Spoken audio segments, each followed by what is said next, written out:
Papa Dudut. Ako po si Ramir, matagal na po akong tagahanga ninyo at palagi ko po kayong inaabangan sa Facebook tuwing alas 12 ng hapon.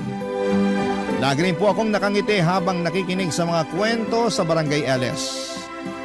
Kaya po naisipan ko na ipadala na rin ang kwento ko sa inyo.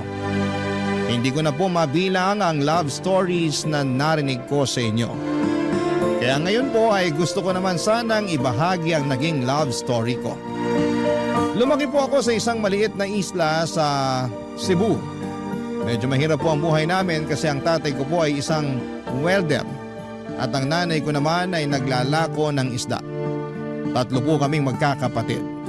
Pero yung dalawang kapatid ko po ay nasa Cebu City na at nagtatrabaho. Ako po yung naiwan dito sa isla dahil mas tahimik at payapa po dito. Hindi kagaya ng syudad na puno ng ingay at sobrang magulo.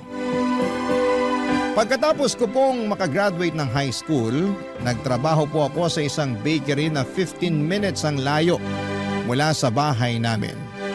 Wala po kasi kaming sapat na pera para ipagpatuloy ko pa ang kolehiyo.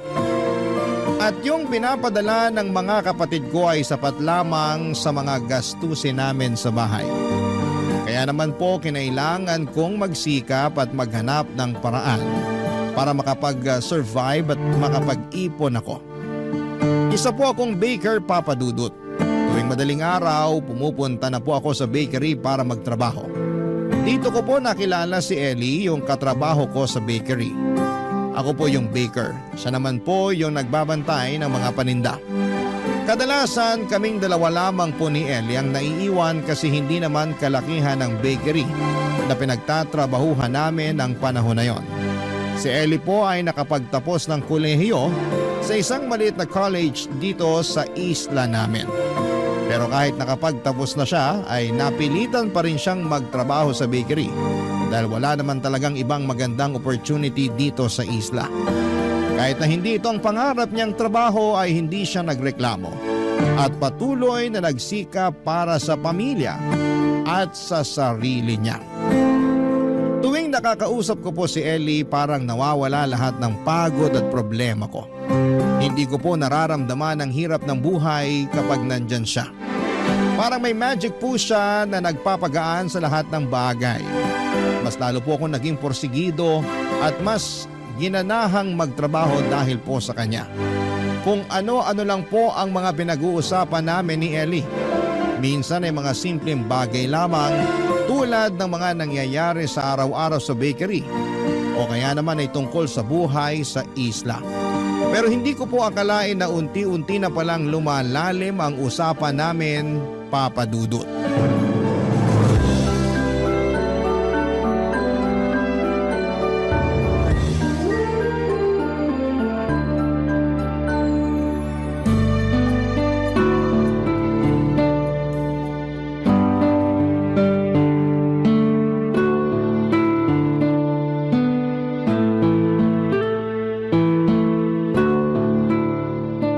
Uy, Ellie! Buti naman at napaaga ang dating mo ngayon. Kanina pa kasi ako nababagot dito eh. Wala man lang akong makausap. Paano ba naman hindi mapapaagang dating ko dito? Rinding-rindi na ako sa boses ni na Mama at Papa. Ha? Bakit? Ano nangyari? Ito kasi sina Mama at Papa eh. Nagre-reklamo sila kasi hindi raw sapat yung perang iniaabot ko sa kanila. Yang mama at papa mo talaga? Kung alam lang sana nila ang hirap na dinadanas mo para lang makapag-abot ka ng pera sa kanila. Hindi kaya madali yung halos ilang oras ka nagbabantay dito sa bakery? Wala akong magagawa eh. Sila rin naman ang dahilan kung bakit ako nakapagtapos ng kolehiyo. Siguro, mag-overtime na lang ako para mas malaking may abot ko na pera sa kanila. Pero wag na wag mong kalimutan ang sarili mo ha. Hindi masama kung sarili mo naman ang isipin mo paminsan-minsan. Thank you sa concern ha. Mabuti na lang talaga't nandito ka. Kasi kung wala ka, siguro patagal na ako nasiraan ng bait eh. Feeling ko kahit mabaliw ka pa maganda ka pa rin. Loko-loko ka talaga. Nga pala Ellie, may gusto sana akong sabihin sa'yo. Bakit? Ano yun? Alam mo naman siguro na mag-iisang taon na simula nung magtrabaho tayo dito sa bakery, di ba? Ha? Oo. Tungkol saan ba to ha? Tapos tuwing may problema ka, palagi naman ako nakikinig. Palagi naman ako nandito para sa'yo, di ba? Alam mo, naguguluhan na ako sa'yo. Kailangan mo na yata magpahingi. Pagod lang yan, Ramir. Paano ba naman kasi halos 4 hours ka lang yata natutulog sa isang araw kasi daig mo pa yung kalabaw sa sipag mo magtrabaho. Siguro kulang nga ako sa tulog, pero nasa tamang wisyo pa rin naman ako, no? Alam mo, humahaba lang ang usapan na to eh. Magsalita ka na kasi. Ano ba yun, ha? Eto na, maglalakas loob na ako na sabihin sa'yo to. Diretsuhin mo na kasi ako. Gusto sana kitang ligawan. Ano? Alam mo, sa totoo lang, nanginginayang ako sa bawat araw na lumilipas na hindi ko nasasabi sa'yo ang tunay kong nararamdaman. Kaya ako naglalakas loob na sabihin sa'yo to kasi ayoko nang mag-aksaya ng panahon. Ramir, ganun din naman ang nararamdaman ko para sa'yo eh. Seryoso ka? Oo, hindi ka naman kasi mahirap mahalin. Mabait ka at marunong ka makinig. Pero kasi, Kasi ano? alam mo naman na umaasa ang mga magulang ko sa akin, 'di ba? Hindi na nga ako maganda ugaga sa pagtatrabaho para lang makapag-abot ako ng pera sa kanila. Hindi naman sa nagrereklamo ko pero kasi malaki ang utang na loob ko sa mga magulang ko at gusto kong ituon ang lahat ng atensyon ko sa kanila. Gaya nga ng sinabi ko sa'yo kanina, hindi rin naman masama kung iisipin mo ang sarili mo paminsan-minsan. At isa pa, pwede ka pa rin naman tumulong sa kanila kahit tayo na. Anong tayo? Hindi ka pa nga nanliligaw eh. Hindi pa, kasi hindi ka pa naman pumapayag eh. Ay naku, ang kulit mo. Sige na nga. Ha? Oo na nga. Pumapayag na ako na ligawan mo ko. Sa wakas! Thank you, Ellie! Hindi mo pagsisisihan to. May magagawa pa ba ako? Iisa lang naman tayo ng pinagtatrabahuhan eh. Sigurado ako na araw-araw mo rin naman akong kukulitin. Kaya ayan na, pumapayag na ako. Okay ka na? Masaya ka na? Sobra! Hindi mo alam kung gaano ako kasaya ngayon. Nga pala, sasamahan na kita mag-overtime mamaya. Ha? Bakit naman? Masama ba na gusto ko itang samahan? Ay nako, mapapagod ka lang. Tingnan mo nga yung eye bags mo, ang lalim-lalim na. Ano ka ba? Huwag mo na akong isipin. Huwag kang mag-alala kasi ibibigay ko sa iyo ang perang kikitain ko sa pag-overtime.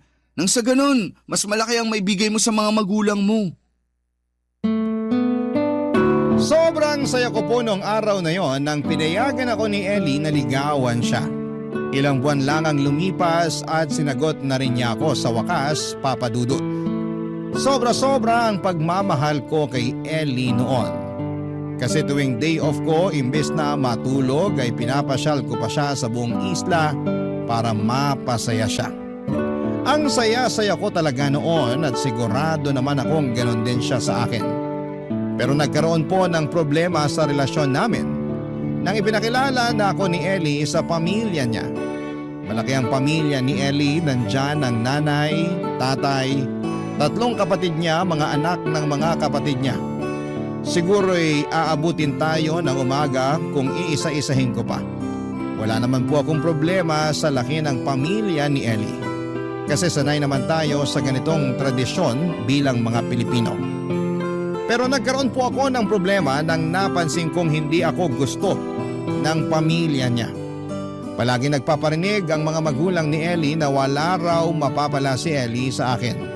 Kasi isa lang daw akong baker sa isang maliit na bakery. Hindi pa ako nakapagtapos ng high school at sobrang salat daw ng kinalakhan kong pamilya.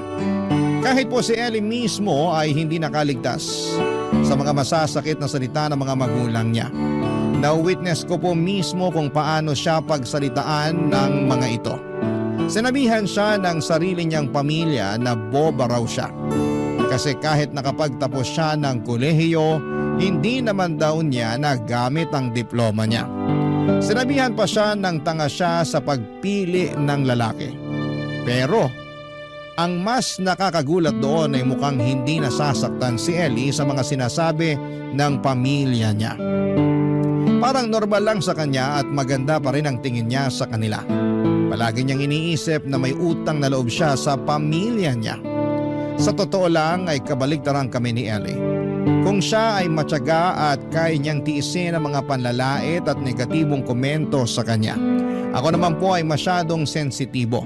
Nagtitimpi na lamang po ako kasi kahit mahirap ako, ang pinakaayaw ko ay yung minamaliit at yinuyurakan ng pagkatao ko.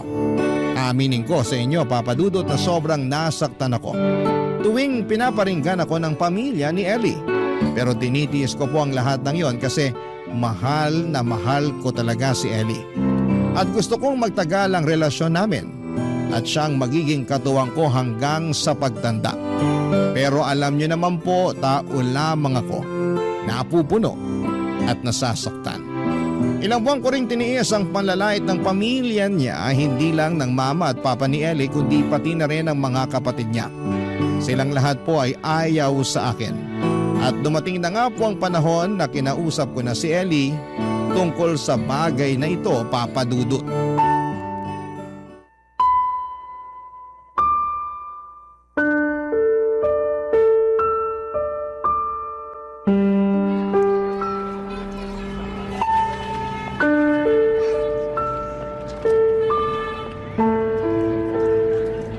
Mahal, ba't nakasimangot ka dyan? Ayusin mo naman mukha mo, mahal. Baka mawalan tayo ng customer dito sa bakery. Sige ka. Sorry talaga, mahal. Hanggang ngayon, hindi pa rin kasi nawawala sa isip ko yung sinabi ng mga magulang mo eh. Ramir, mahal, pagpasensyahan mo na lang sila mama at papa. Sigurado naman ako na hindi nila sinasadya yun eh. Anong hindi sinasadya? Paulit-ulit na nga nila akong pinaparinggan na wala raw ako naabot sa buhay at hindi raw tayo bagay sa isa't isa. Kasi hindi ako nakapagtapos ng pag-aaral habang ikaw college graduate.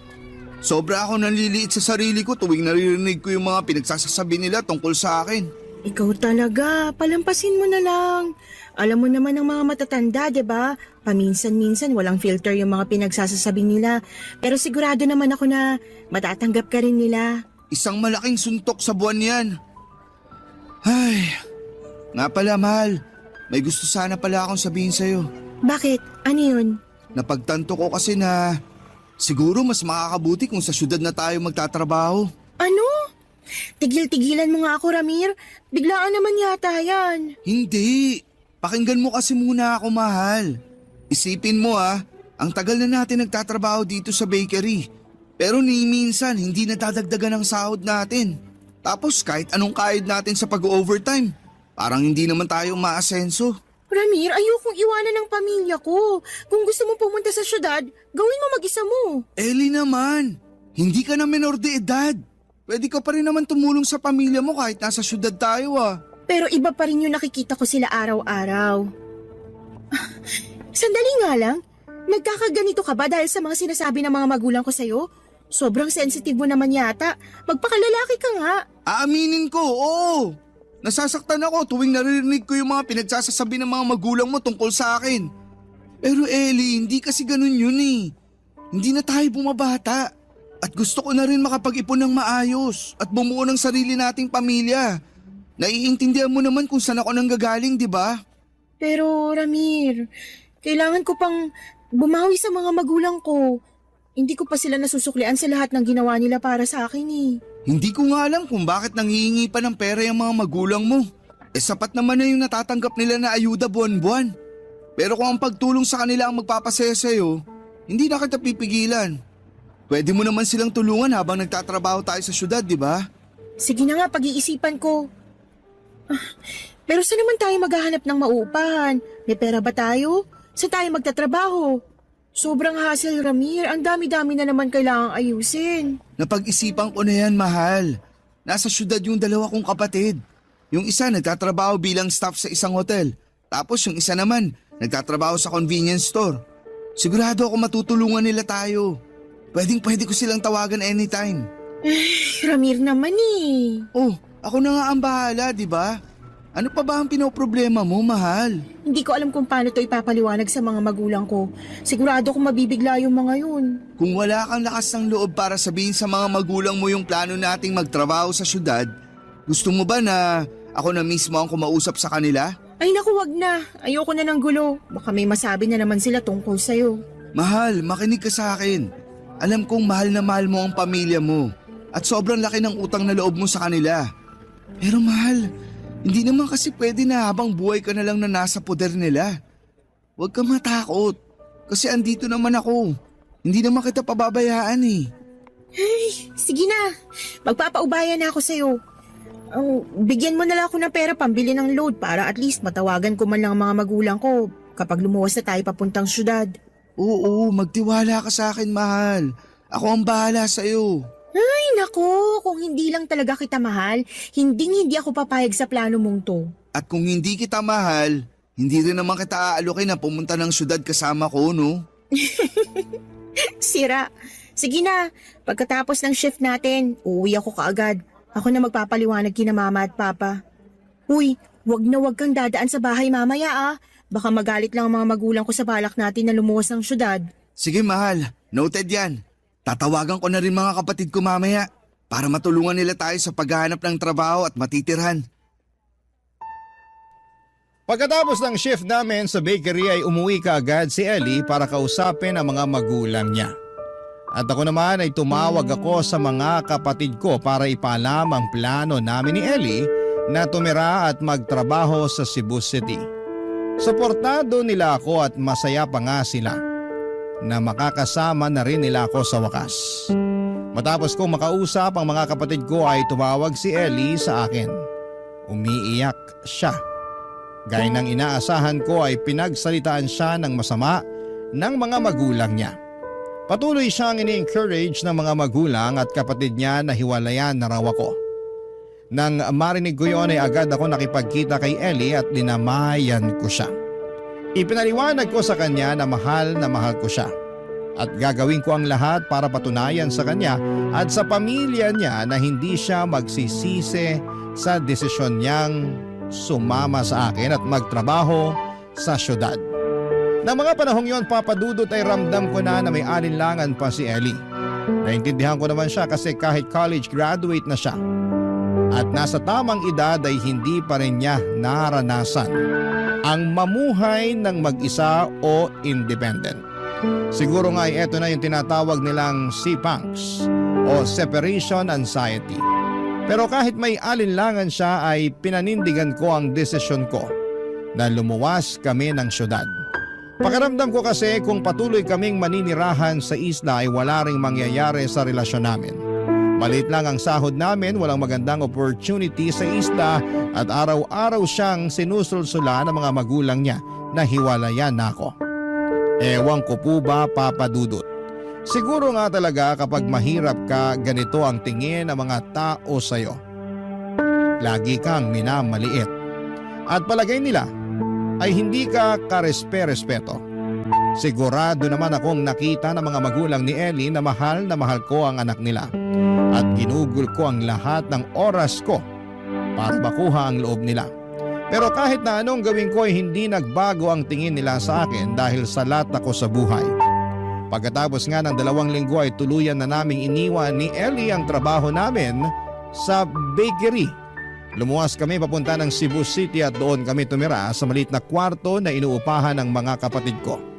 Para kaming mga sardinas na nagsisiksikan doon. Pero pinangako ko kay Ellie na gagawin ko ang lahat para sa kanya. Barangay Love Stories. Barangay Love Stories. Nagpapasalamat talaga ako, Papa Dudut, na kahit papaano ay may naipon akong pera mula sa trabaho ko sa bakery. Yung pera na yon ang ginamit namin para makatawid sa araw-araw habang naghahanap kami ng trabaho ni Ellie sa syudad. Wala rin namang ipon si Ellie kasi halos lahat ng pera niya ay napupunta sa mga magulang niya. Minsan, ito rin yung nagiging sanhi ng mga away namin. Sana po ay hindi ako ma-misunderstand ng mga kabarangay natin. Lilinawin ko lang po na hindi masama ang tumulong sa mga magulang, lalo na kung bukal sa puso mo. Pero hindi rin masama na isipin mo ang sarili mo ng paminsan-minsan.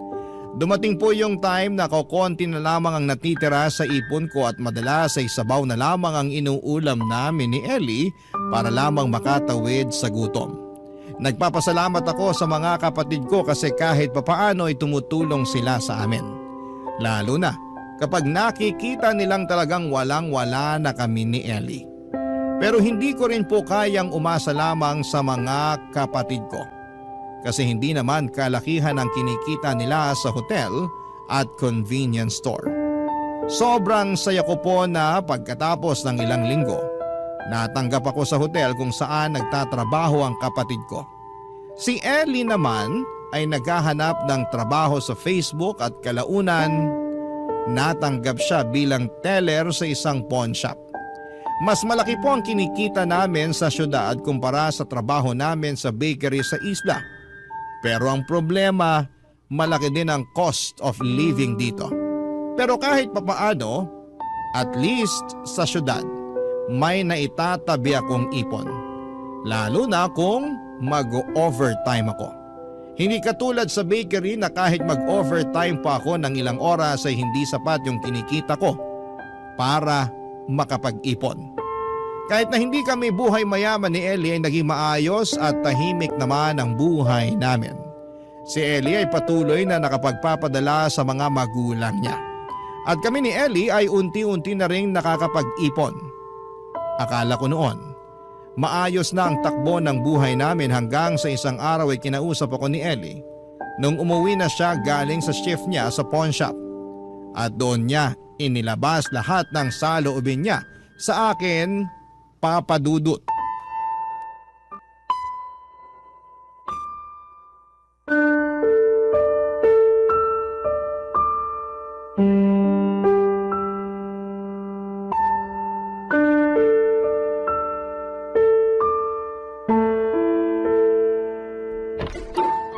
Pambihirang buhay to. Ayoko na! Mahal, bakit? Anong problema? Gusto mong malaman kung anong problema, ha? Sawang-sawa na ako sa buhay dito sa syudad, Ramir. Ang dumi-dumi, ang sikip-sikip. At palagi na lang ako nakikipag-unahan sa mga sumasakay ng jeep para lang makarating sa trabaho. At isa pa, wala man lang akong malapitan dito kasi yung pamilya at mga kaibigan ko nasa isla lahat. Nade-depress na ako rito. Gusto ko na umuwi sa pamilya ko. Mahal naman, kumalma ka. Hinaan mo ang boses mo. Baka maabutan ka ng mga kapatid ko. Ilang oras na lang at uuwi na ang mga yun. Wala akong pakialam. Isa pa tong buwisit na boarding house na to eh. Ilang buwan na tayo natutulog sa banig dito sa Sayaga. At isa pa ang init-init dito. Wala na tayong pinagkaiba sa mga pulubi at homeless na nakikita natin sa tabi ng kalsada. Kung iisipin mo na mabuti, baka nga mas komportable pa sila eh. Mahal, uminahon ka. Di ba sinabi ko naman sa'yo na pansamantala lang to? Huwag kang mag-alala. Nag-iipon na ako para makahanap ako ng room for rent na good for two. Naiintindihan ko na nahihirapan ka. Pero maniwala ka, mahal. Mas mapapalagay ka na kapag nakakuha na tayo ng sariling kwarto natin. College graduate ako pero bakit ganito? Sabihin mo lang ambisyosa ako pero buwisit na buhay to. Mas mataas pang pangarap ko kaysa dito ah. Sandali lang, Ellie. Hindi naman kita pinapabayaan ah. At isa pa, maayos naman tayo nakakapag-ipon dito sa syudad. Kung tutuusin, mas maayos na nga ang sitwasyon natin dito kumpara nung nasa isla pa tayo. At least dun sa isla kasama kong pamilya ko. Kahit hindi kami ganun kayaman, may sarili akong kama. Hindi ako namumuhay doon na parang sardinas na kailangan makipagsiksikan. Nakakapag-ipon na ako dito pero hindi naman kalakihan ng naitatabi kong pera. So anong gusto mo? Gusto mong bumalik ng isla? Ha? Ganun ba? Oo, ganun na nga. Sa totoo lang, kasalanan mo to eh. Nalayo mo ako sa pamilya ko at pinapunta-punta mo ako dito sa syudad para magdusa ng kasama mo. Ang sakit mo naman magsalita. Konting panahon at pasensya lang naman ang hinihingi ko sa'yo ah. Hindi ko naman sinasabi na ganito ang magiging buhay natin habang buhay. Mahal, konting panahon pa, please. Ramir naman kasi, nasa stress na ako rito. Hindi para sa akin ang buhay dito sa Cebu ang gulo-gulo. Gusto ko nang bumalik sa isla. Gusto ko na makasama ang pamilya ko. Mahal, I'm sorry. Pero hanggang kailan ka magpapaalila sa mga magulang mo ha? Maayos ang kalagayan ng mga magulang mo. Nakakatanggap sila ng ayuda at tinutulungan din sila ng mga kapatid mo. Isipin mo din naman ang sarili mo. Hindi mo kasi ako naiintindihan, Ramir eh. Malaki ang utang na loob ko sa mga magulang ko kasi napagtapos nila ako ng kolehiyo at malamang hindi mo maiintindihan yon kahit ilang beses ko pang ipaliwanag sa'yo kasi hindi ka naman nakapagtapos eh. Wala kang pinagkaiba sa mga magulang mo. Minamaliit mo rin pala ako. Siguro nga hindi ako katulad mo na nakapagtapos ng college. Pero lumalaban ako ng patas sa buhay kahit di ako nakapagtapos. Ginagawa ko ang lahat para magkaroon tayo ng maginhawang buhay. Maginhawang buhay? Nagpapatawa ka ba, ha, Ramir? Mas lalo lang ako nasasakal sa buhay na to. Kayod ka nga ng kayod pero wala namang nangyayari. Sigurado ako na kapag lumipat tayo ng boarding house, mauubos na naman ang inipon natin. At least dun sa isla, hindi man kalakihan ang sinasahod ko. Pero wala akong binabayaran na upa at kuryente at nakakapagbigay pa rin ako ng pera sa mga magulang ko. Magtira ka naman ng konting pride para sa sarili mo. Kaya ka inaabuso ng mga magulang mo eh. Kasi nagpapaabuso ka. Manindigan ka naman. Kapal na mukha mo! Wag mong pagsasalitaan ng ganyan ang mga magulang ko. Totoo naman ah. Matagal ko nang kinikimkim to pero sa tingin ko oras na rin para sabihin ko sa'yo. Akala mo ba na hindi ko napapansin na ginagawa kang pensyon ng mga magulang mo? Hindi lang ikaw, kundi kayo magkakapatid. Wala silang pakialam kung nahihirapan kayo. Pinipilit kayo ng mga magulang nyo na magbigay ng pera kahit wala naman silang problema sa pera. Ang kapal naman talaga ng mukha mo para sabihin sa akin yan. Hindi naman ako nanghihingi ng pera sa'yo para makapagpadala ng pera sa kanila. At isa pa, gusto mo bang malaman kung bakit ako nagpapadala sa kanila, ha? Kung bakit halos konti na lang yung natitira sa sahod ko tuwing nag-aabot ako ng pera sa mga magulang ko? Kasi ayokong isipin nila na mali yung desisyon ko na sumama sa'yo dito sa Cebu. Ellie, wala tayong tinatapakan tao. Namumuhay tayo ng marangal. Mahal, please, huwag ka namang sumuko. Sorry sa mga sinabi ko. Pero mahal, ilaban na natin to. Andito na to eh. Nandito na tayo. Please. Ewan ko, Ramir, hindi ko na alam. Gulong-gulo na ako. Ayoko na makipag-away sa'yo. Patong-patong ng mga iniisip ko. Konting-konti na lang at mababaliw na ako. Mahal, I'm sorry kung napagtaasan kita ng boses. At sorry rin sa mga nasabi ko. Nadala lang talaga ako ng galit. Alam ko na hindi madali ang sitwasyon natin ngayon. Pero ang sinasabi ko lang naman, sana pagkatiwalaan mo ko. Konting tiwala lang. Yun lang, mahal. Nasistress lang din ako kasi araw-araw akong tinatawagan ng mga magulang ko. Gusto na nila tayong paghiwalayin, Ramir. Mahal, hindi naman kasi pwede na tatakbo ka na lang sa kanila parati tuwing namomroblema ka. Matuto kang ipaglaban ang sarili mo. Panindigan na natin to, mahal. Makakaahon din tayo. Pangako ko sa'yo yan. Sige, yan na muna ang pangahawakan ko para man lang makalimutan ko ang hirap ng buhay dito sa syudad. I love you, mahal. Ipangako mo sa akin na hindi mo ako hihiwalayan, ha? Oo na, pangako yan. Kaya mahal na mahal kita eh. Mag-relax ka na muna dyan. Paplansyahin ko na yung uniform mo para bukas at magsasaing na rin ako para makakain na tayo. Mabuti na lamang at kahit papaano ay kumalma si Ellie noong araw na yon bago pa man makauwi ang mga kapatid ko galing sa trabaho nila. Nakakahiya naman kasi at ayoko ring makita nila na nag-aaway kami ni Ellie. Masyado pong naging harsh yung pag-uusap namin na yon, Papa Dudut. Kahit na hindi ako mayaman at perpektong boyfriend, ginagawa ko naman ang lahat para magkaroon kami ng magandang kinabukasan ni Ellie. Hindi naman sa nanunumbat ako. Pero sana lang ay may kaunting appreciation at acknowledgement naman sa mga ginagawa ko araw-araw. Pakiramdam ko kasi ng mga panahong yon. Inis na inis si Ellie sa sitwasyon namin at parang nagpatong-patong na kasi ang mga problema niya. Yung panunulsol ng mga magulang niya na hiwalayan ako at yung hirap ng buhay sa syudad. Kaya lagi kong pinapaalala kay Ellie na may na-achieve naman kami kahit papaano. Yung perang na itatabi namin sa pag-overtime ay malaking bagay na yon. Pinapaalala ko yon sa kanya para at least maalala niya na balang araw ay magbubunga din ang lahat ng paghihirap at pagsusumikap namin sa syudad. May isa pa po akong aaminin, Papa Dudut. Nalulungkot po ako tuwing naririnig ko si Ellie na kausap ang mga magulang niya sa cellphone. Kasi minsan ay hindi ko siya narinig na ipinagtanggol niya ako sa kanila. Hindi ko man naririnig yung mga sinasabi ng mga magulang niya pero sa reaksyon ni Ellie, alam ko na patuloy pa rin akong pinagsasalitaan ng masama ng mga ito. Araw-araw kong ipinagdarasal sa Diyos na sana balang araw ay marinig ko si Ellie na pinagtatanggol ako sa mga magulang niya. Pero siguro nga kahit sobrang dependent ka sa mga magulang mo, mahirap ding lumaban. Sinabi ko na po ito kanina at sasabihin ko po ulit. Walang masama sa pagtulong sa mga magulang, lalo na kung bukal ito sa puso mo. Pero iba kasi ang mga magulang ni Ellie. Palagi nilang tinatanong kung kailan siya sasahod. Tapos humihingi sila ng specific amount. Napag-alaman ko rin mismo kay Ellie na ganito rin ang ginagawa ng mga magulang niya sa mga kapatid niya. Kung tutuusin nga, mas salat pa kami sa buhay kumpara sa pamilya ni Ellie. Pero kahit kailan ay hindi kinikwenta ng mga magulang ko kung magkano ang ibibigay ko sa kanila o kung kailan. Iba rin talagang nagagawa ng pagmamahal kasi minsan nagiging tanga ka na lamang. Paulit-ulit kang tinatapakan at inuyurakan pero dahil sa pagmamahal, iniintindi mo pa rin. Pero hindi ko po alam, Papa Dudut, na masusubok pa pala ang tapang at pasensya ko. Isang araw ay narinig ko si Ellie na kausap ang mga magulang niya habang nagluluto ako.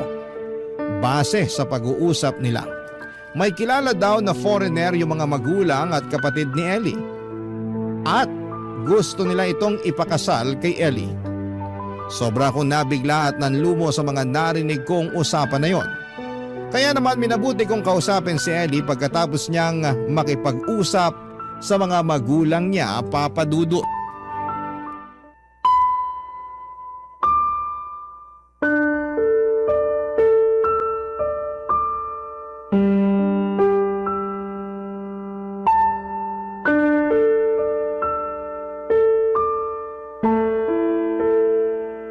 Mahal, Bakit mahal? Ano yon? kumain ka na mahal. Nagluto nga pala ako ng tinola para sa'yo. Thank you, mahal. Oh, mahal. Ba't ganyan ka makatitig sa akin? Mukhang malalim yung iniisip mo ah. Ha? Wala to mahal. Okay lang ako. Kumain ka lang dyan. Hindi ka okay eh. Tignan mo nga yung mukha mo sa salamin. Mukha kang nakakita ng multo. Sige na, sabihin mo na sa akin. I'm sorry mahal. Narinig ko kasi yung pag-uusap niyo ng mama mo. Ano ba yan, Ramir? Wala na ba talaga akong privacy sa bahay na to? Mahal, sorry na. Hindi ko naman sinasadya eh. Paano ba naman kasi?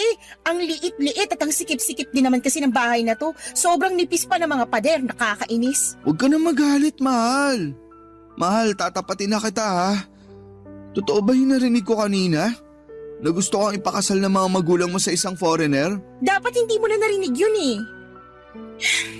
Pero wala na akong magagawa, narinig mo na eh. Natatandaan mo ba yung bar sa isla na pinagtatrabahuhan ng ate ko? Oo, bakit? May nakilala kasing foreigner yung ate ko doon mismo sa bar na pinagtatrabahuhan niya. Pinakita ni ate yung mga pictures ko sa Facebook. Gusto raw makipagkita ng foreigner sa akin. So ano? Babalik ka ng isla at makikipagkita ka talaga sa foreigner na yon? Ramir, kasi Bakit hindi ka makasagot? Pinag-iisipan mo pa talaga ang inaalok sa'yo ng mga magulang mo, ha? gusto ko na kasing makasama ang pamilya ko, Ramir. Miss na miss ko na sila at sobrang nababurnout na ako dito. Hirap na ako dito, Ramir eh. Hindi ito ang klaseng buhay na gusto ko para sa sarili ko. E di mag-file ka ng leave. O di kaya bumisita ka sa isla kapag day off mo. Hindi naman kita pinipigilan Pero hindi sapat yun, Ramir. Ganun pa rin naman yun eh. Bibisita ako sa kanila ng panandalian tapos pagbalik ko dito, makakaramdam na naman ako ng sobrang lungkot at separation anxiety. Anong gusto mong sabihin, ha? Diretsuhin mo na ako. Pinag-iisipan ko na ng mabuti yung pinag-usapan namin ni Mama. Yung alin? Yung makikipagkita? Makikipagmabutihan at kinalaunan magpapakasal ka sa foreigner na yon? Pambihirang buhay to. Minsan hindi mo nga ako naisipang pakasalan. Tapos ngayon malalaman ko na willing ka magpakasal sa banyagang hindi mo pa nga nakikita o nakikilala. Ramir, aminin na kasi natin. Mas lalo lang tayong mababaon sa hirap kung magpapakasal pa tayo. Kaya mo pinag-iisipan na magpakasal sa foreigner na yon? Ibang klase ka rin naman. Hindi pa nga kayo nagkikita ng foreigner na yon pero planado nyo na lahat ang gagawin nyo.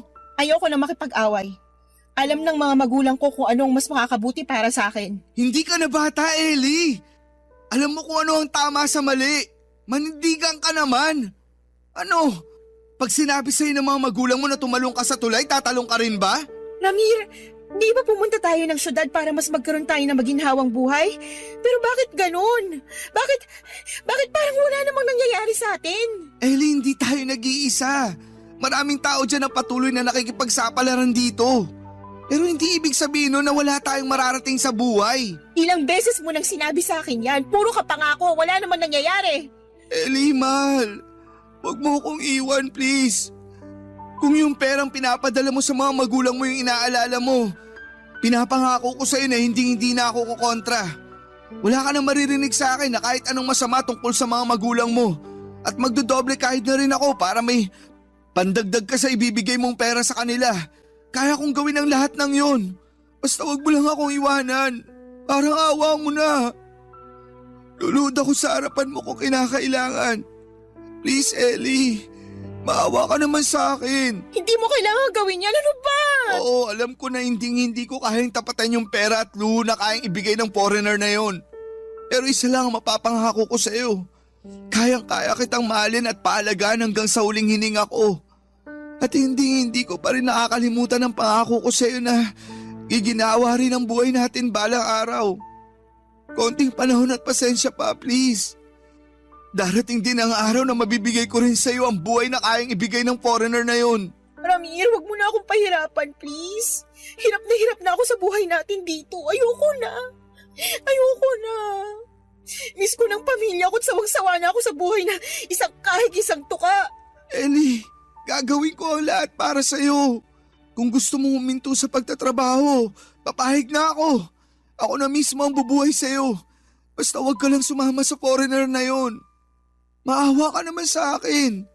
Kung kinakailangan kong pagurin ang katawan ko sa kakatrabaho para lang mabuhay kita, gagawin ko. Hindi mo na kailangan gawin yan, Ramir. Pinapalaya na kita. Ang bigat po ng pakiramdam ko ng araw na yon, Papa Dudut. Si Ellie ang dahilan kung bakit ako lumuwas ng syudad. Si Ellie ang dahilan kung bakit parati akong nagsusumikap sa trabaho. Pero hindi ko akalain na siya rin pala ang magiging dahilan ng matinding depresyon na nararamdaman ko.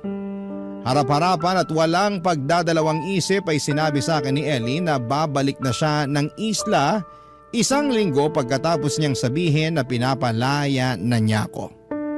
Gustong gusto kong magwala ng mga panahong yon. Gustong gusto kong sumigaw pero pinigilan ko na lamang kasi ayokong matakot siya sa akin. Siguro ay may mga pagkakataong napagtataasan ko siya ng boses. Lalo na kung may pinag-aawayan kami. Pero hindi ako sumisigaw o naninira ng gamit. Unti-unti ay nag-iba ang buhay ko, palagi na akong umiiyak ng patago. Nawawala ng ganang kumain. Natutulog buong araw tuwing day off kahit walang laman ang sikmura ko. At tuwing weekdays naman ay nagpapakapagod ako sa trabaho. Nag-overtime para makalimutan ang sakit na nararamdaman ko. Nang mga panahong yon, Papa Dudut, ay magkasama kami ni Ellie sa kwarto pero hindi kami nag-uusap. Kahit na hindi ko siya kinakausap, yung mga alaala namin na magkasama at nagmamahalan ay patuloy na tumatakbo sa utak ko. Napansin din ng mga kapatid ko yung ilangan namin ni Ellie. Kaya tinangka nilang kausapin at damayan ako. Pero wala akong sinabi sa kanila. Sinolo ko na lamang ang lahat ng mga problema ang kinakaharap ko sa relasyon namin. Nang mga panahong yon, talagang hinahangad ko na sana naging mayaman na lang ako na parang yung foreigner para hindi na ako iiwanan ni Ellie. At kahit ngayon habang sinusulat ko po ito ay napapaisip pa rin ako na may mga magulang palang kayang gawin ang lahat para lamang magkapera. Barangay Love Stories. Barangay Love Stories. Kung pangungutya at maanghang na salita lang galing sa mga magulang ni Ellie ay kaya ko pang tiisin at baliwalain.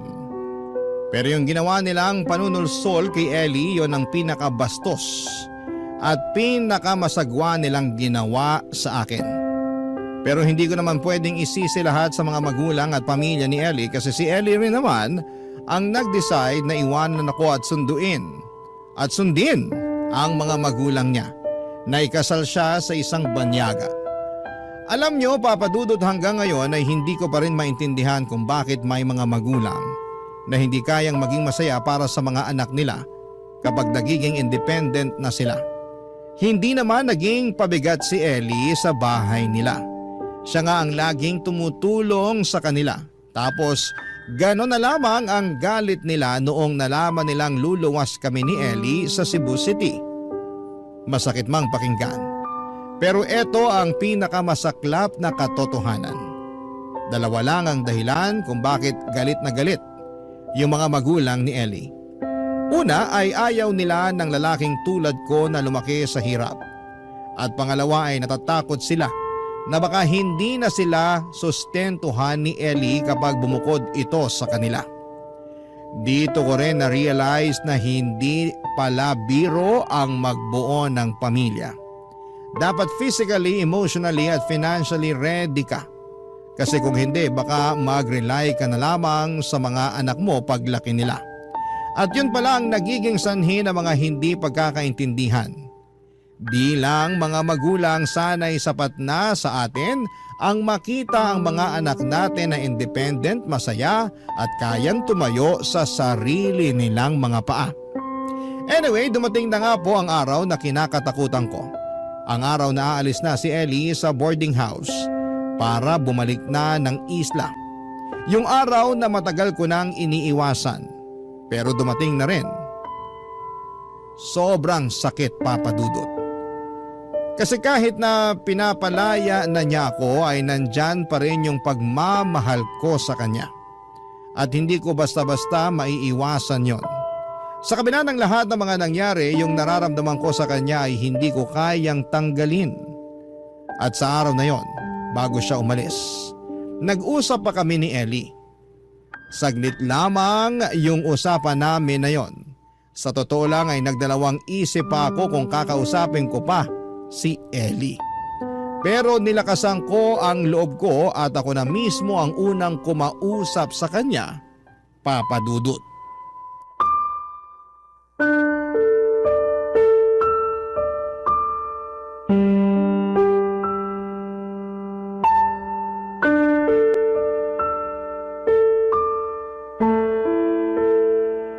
Hindi na ba talaga kita mapipigilan sa desisyon mong bumalik ng isla? I'm sorry, Ramir, pero buo na ang desisyon ko. Ellie, tapatin mo nga ako. Minahal mo ba talaga ako? Oo, Ramir. Minahal kita. At mahal pa rin kita. Pero ang hirap lang kasi. San ka nahihirapan? Baka pwede pa natin pag-usapan to. Ellie, alam kong ilang araw na tayong hindi nag-uusap. Pero aaminin ko sa'yo na mahal pa rin kita. At ang dahilan kung bakit hindi ako umiimik nitong mga nakaraang araw, dahil sobra ako nasasaktan sa desisyon mong makipag-iwalay sa akin. Ramir, magkaiba kasi tayo ng priority sa buhay. Nasasakal na ako sa ganitong klaseng buhay. Ellie, may pakiusap sana ako sa'yo. Ano yun? Baka pwede mo munang ipagpaliban yung pag-alis mo.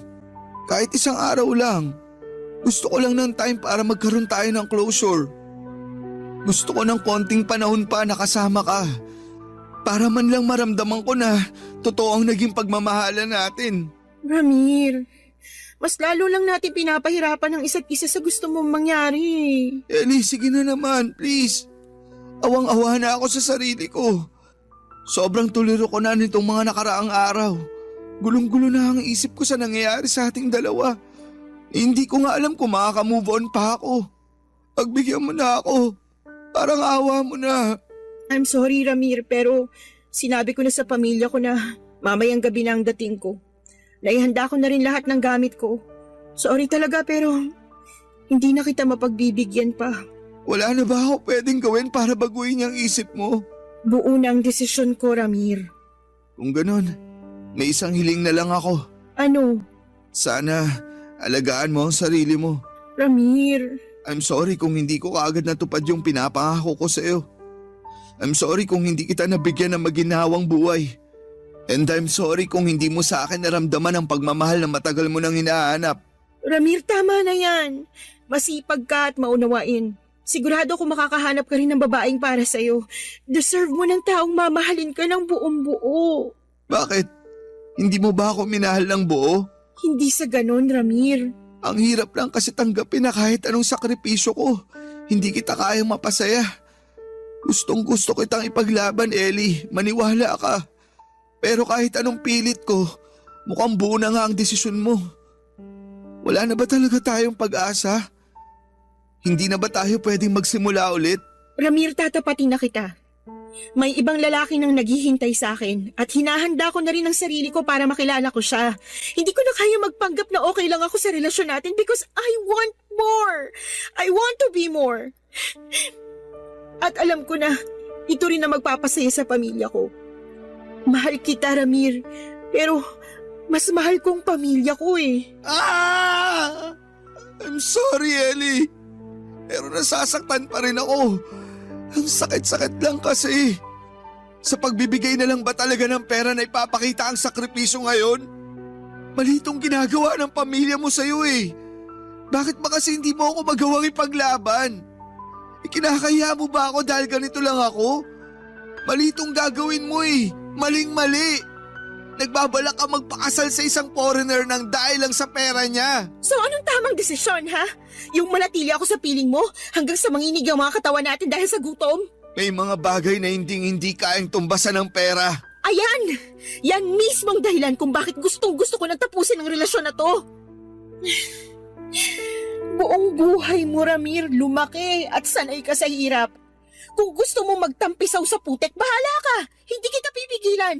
Pero wag na wag mo kung hilahin pababa kasama mo. Sobra ka naman magsalita. Nakakasakit ka na. Eh bakit? Hindi ba totoo naman? Oo, lumaki ako sa hirap pero ni minsan hindi ako nag-enjoy sa ganong klaseng buhay. Lumaki ako may ambisyon at pangarap sa buhay, Ramir. Hindi tulad mo na wala nang ginawa kundi ang yakapin ang buhay na punong-puno ng pagtitiis, paghihirap at pagdudusa. Ayoko na. Ha? Anong ayaw mo na? Ano ibig mo sabihin, ha? Ayoko nang ipagpilitan pa ang sarili ko sa taong hindi naman ako pinapahalagahan. At least pagkatapos ng araw na to, masasabi ko sa sarili ko na ginawa ko ang lahat para ipaglabang ka at may salba ko ang relasyon na to. Tapos na tayo, Ellie. Umalis ka na kung gusto mo. Ayoko na makipagdiskusyon pa sa'yo. Walang iya ka! Talagang aalis na ako! Hindi ko makapaniwala na pinagtiisan at sinayang kong panahon at oras ko sa lalaking hindi man na nakagraduate ng college. Hinding-hindi na ako papayag na hilahin mo pa ako pababa na kasama mo. Kung gusto mong mabulok sa dugyot na boarding house na to, bahala ka sa buhay mo.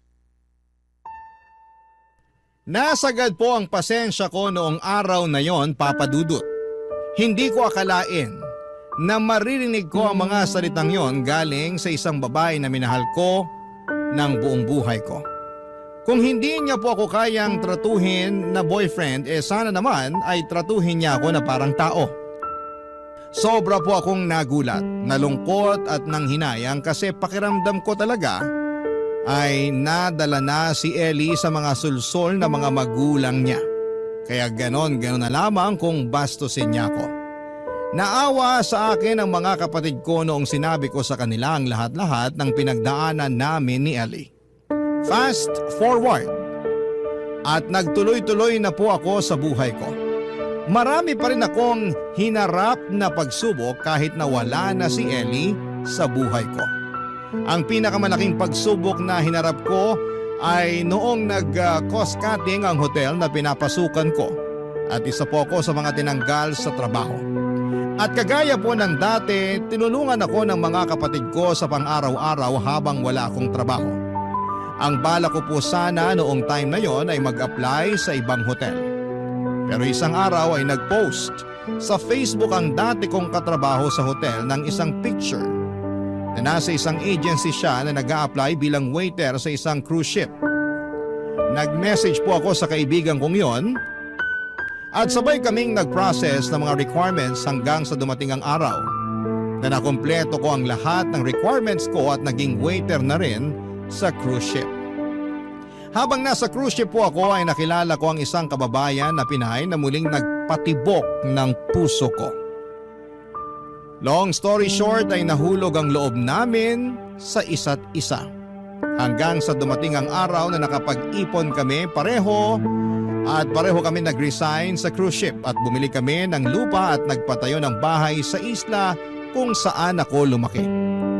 Mas gusto kasi ng partner ko na manirahan at magnegosyo doon sa kinalakhan kong isla kasi maganda raw yung beach, kaya pumayag na rin po ako. Hindi po nagtagal ay nakapagpatayo po kami ng coffee shop at sobrang saya ko na po sa bago kong buhay. Papadudot kong tutuusin nga, baby na lang ang kulang. Pero sa ngayon po ay masaya ako sa relasyon ko sa bago kong partner, ibang-iba siya kumpara sa dating naging girlfriend ko. Akala ko po ay mamumuhay na kami ng payapa at tahimik ng bago kong partner hanggang isang araw ay sinabi ng cashier namin sa coffee shop na magre-resign na raw siya. Kaya agad-agad namang nag-post ang asawa ko ng hiring cashier sa Facebook mga kapuso. Marami po ang nag-inquire at nagpa-schedule ng interview. At dahil busy po akong tao ay yung asawa ko na ang nag-schedule ng appointment ng mga aplikante. At ako naman ang mismong nag-i-interview sa mga aplikante.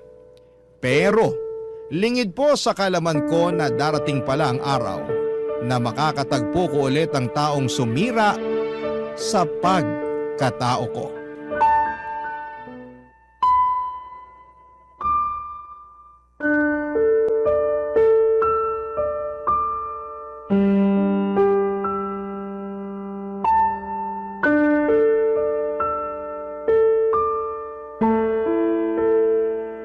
Ano ba naman tong aplikante na to?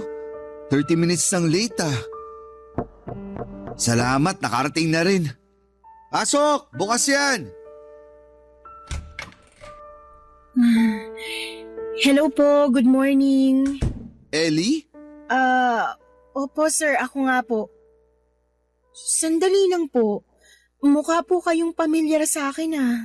Titigan mo ako ng mabuti para malaman mo ang sagot dyan sa tanong mo. Ramir? Walang niya. Ikaw na ba yan? Halos hindi kita makilala. Kumusta ka na? Ang laki na ng pinagbago mo ah. Siguro nga. Halika, maupo ka. Sandali lang. Ikaw bang may-ari ng coffee shop na to? Oo, sa amin to ng partner ko. Anyway, kumusta ka na? Bakit ka nga pala nag-a-apply bilang cashier? Don't worry, it's nothing personal. Part lang to ng mga tanong ko para sa job interview. Yung mga tinatanong ko sa'yo, tinatanong ko rin sa ibang aplikante. Kaya wag mo sanang masamain. Going back, bakit ka nga pala nag-a-apply as cashier? Ang totoo kasi niyan, Sir Ramir, dahil wala po akong trabaho ngayon at kailangan ko ng hanap buhay kasi sa akin nakaasa ang pamilya ko eh. I see. May experience ka na ba sa pagiging kahera? Ang totoo niyan, sir, wala po. At matagal-tagal na rin nung huli akong nagkatrabaho. Ano yung last working experience mo? Teller po sa isang pawn shop, sir. Anong year yon? Seryoso? Nagbibiro ka ba? Hindi mo talaga naaalala? Mukha ba ako nagbibiro? 7 years ago po. 7 years since your last job. Matagal-tagal na rin. Paano mo ipapaliwanag yung gap na yon? Anong ginawa mo sa 7 years na wala kang trabaho? Utang na loob, Ramir! Job interview pa ba to? Pambihira, pinagtitripan mo lang yata ako eh. Ano to? Inuusisa mong buhay ko dahil gusto mong ipamukha sa akin na may narating ka na? Diretsuhin mo na ako. Hindi yung ganito na dinadaan-daan mo pa sa job interview yung hinaing mo. Huminahon ka. Natural lang sa mga job interviewers na tanungin ang mga aplikante nila tungkol sa employment gap. Kalukuhan! Nagpapalasot ka pa eh. Ang sabihin mo, pinepersonal mo ko. Subukan mo mag-apply sa ibang kumpanya. Tapos, tsaka mo sabihin sa akin na nagsisinungaling ako. Gusto mong malaman ang totoo? Gusto mong malaman kung ano nangyari sa akin pagkatapos natin maghiwalay? Sige, sasabihin ko sa iyo ng harapan. Kumalma ka, please. Sinasaktan ako ng foreigner na nakatuluyan ko. Kaya ako naghahanap ng trabaho ngayon kasi walang-wala na ako at ako na lang ang inaasahan ng pamilya ko. Ano? Masaya ka na? Sa wakas, narinig mo na rin ang gusto mong marinig. Okay na ba sa iyo yun, ha? Wala akong sinabi na kwentuhan mo ako ng life story mo. At hindi ako interesado, miss. Sa pagkakaalala ko, Puro work-related questions yung mga tinatanong ko sa'yo. Kalokohan, Ramir. Isang malaking kalokohan yan. Pagpasok ko pa lang sa kwartong to, nararamdaman ko nang nanlalamig ka sa akin. Nararamdaman ko yung galit at inis mo sa akin na pilit mong itinatago. Magpakatotoo ka na lang, Ramir. Pinapahirapan mo lang ang sarili mo eh. Miss, sa ating dalawa mukhang ikaw ang nahihirapan. Kailangan mo ata ng anger management therapy. Kasi kung palagi kang ganyan, trust me, mamamatay sa gutom ang pamilya mo. Kasi walang kumpanya na tatanggap sa'yo. Ang sabihin mo, masaya ka. Masaya ka kasi isang business owner ka na habang ako nandito sa harapan mo nagmamakaawa na mabigyan mo ng trabaho. Tuwang-tuwa kang makita na nayuyura ka ng pride ko dahil sa ginawa ko sa'yo noon. Miss, kahit umiyak ka pa ng dugo dyan, hindi kita tatanggapin. Eh di lumabas din ang totoo. Hanggang ngayon bitter ka pa rin. Napakatagal na panahon na yun, Ramir. Mag-move on ka naman. Miss, makinig ka. Ipapaliwanag ko sa'yo ng maayos para maintindihan mo. Unang-una, late ka ng kalahating oras. Na-stroke yung nanay ko, Ramir. Kinailangan ko siyang bantayin sa ospital ng magdamag. Patapusin mo kasi muna ako. Oo, naiintindihan ko na kadalasan may valid reason tayo kung bakit tayo nalilate. Ay, pero ganito kasi yun eh. Pagpasok mo sa kwartong to, wala man lang ako narinig ni isang sorry na galing sa'yo. Ni hindi ka nga humingi ng dispensa eh. Which only goes to prove na wala kang pagpapahalaga sa oras ng tao. Mahalaga sa akin na palaging on time yung mga employees ko. And unfortunately, hindi ko nakita sa'yo yun. Sinong niloloko mo? Kahit hindi ako na-late, sigurado kung hindi mo pa rin ako tatanggapin ng dahil sa nakaraan natin. Well, kung ganyan palagi ang pag-uugali mo, kahit sinong employer, hindi magkakamaling tanggapin ka. Sige na miss, umalis ka na at marami pang aplikante ang naghihintay sa labas. Ramir, please! May college diploma ka naman, di ba? I'm sure makakahanap ka rin ng trabaho. Just not in my coffee shop. Sige na miss, makakaalis ka na.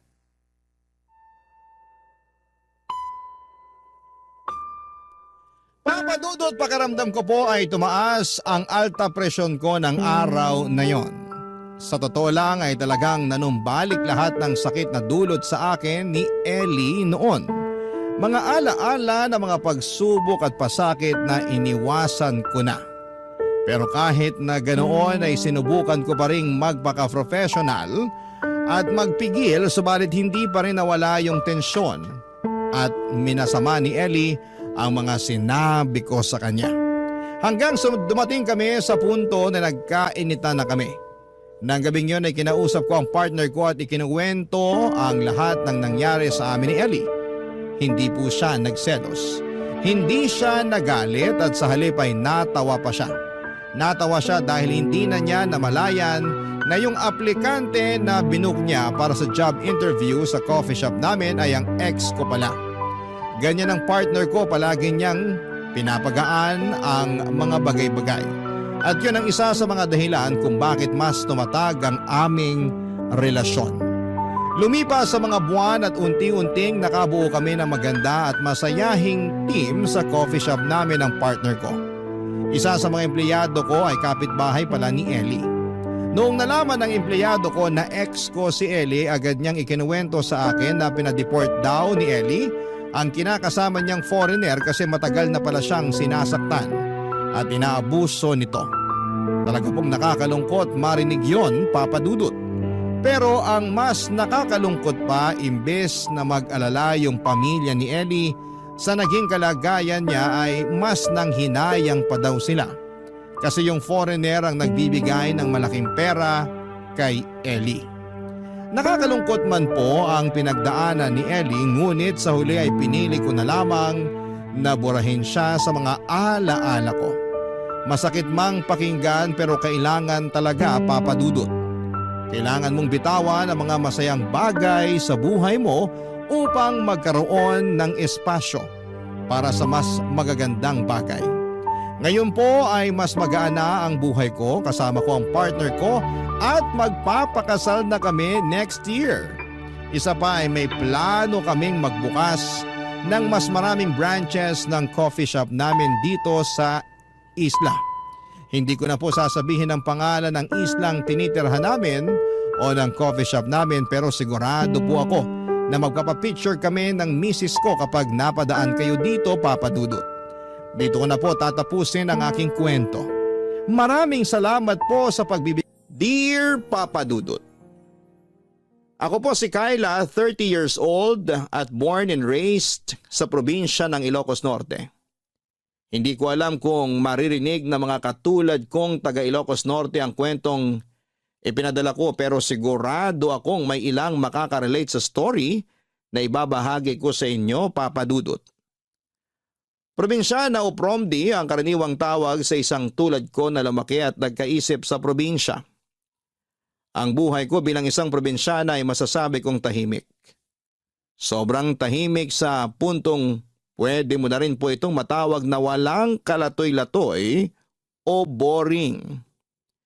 Sa barangay namin kung saan iilan lang ang residente nito at halos lahat ay magkakakilala, ay napakahirap gumalaw. Lahat kasi ng kilos mo doon ay nakikita ng lahat. Lahat ng gagawin mo ay napapansin nila.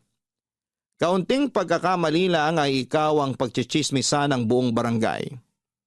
Dahil nga boring ang buhay doon ay walang ibang ginawa mga kabarangay ko kundi ang pagchismisan ang mga taong nasa paligid nila.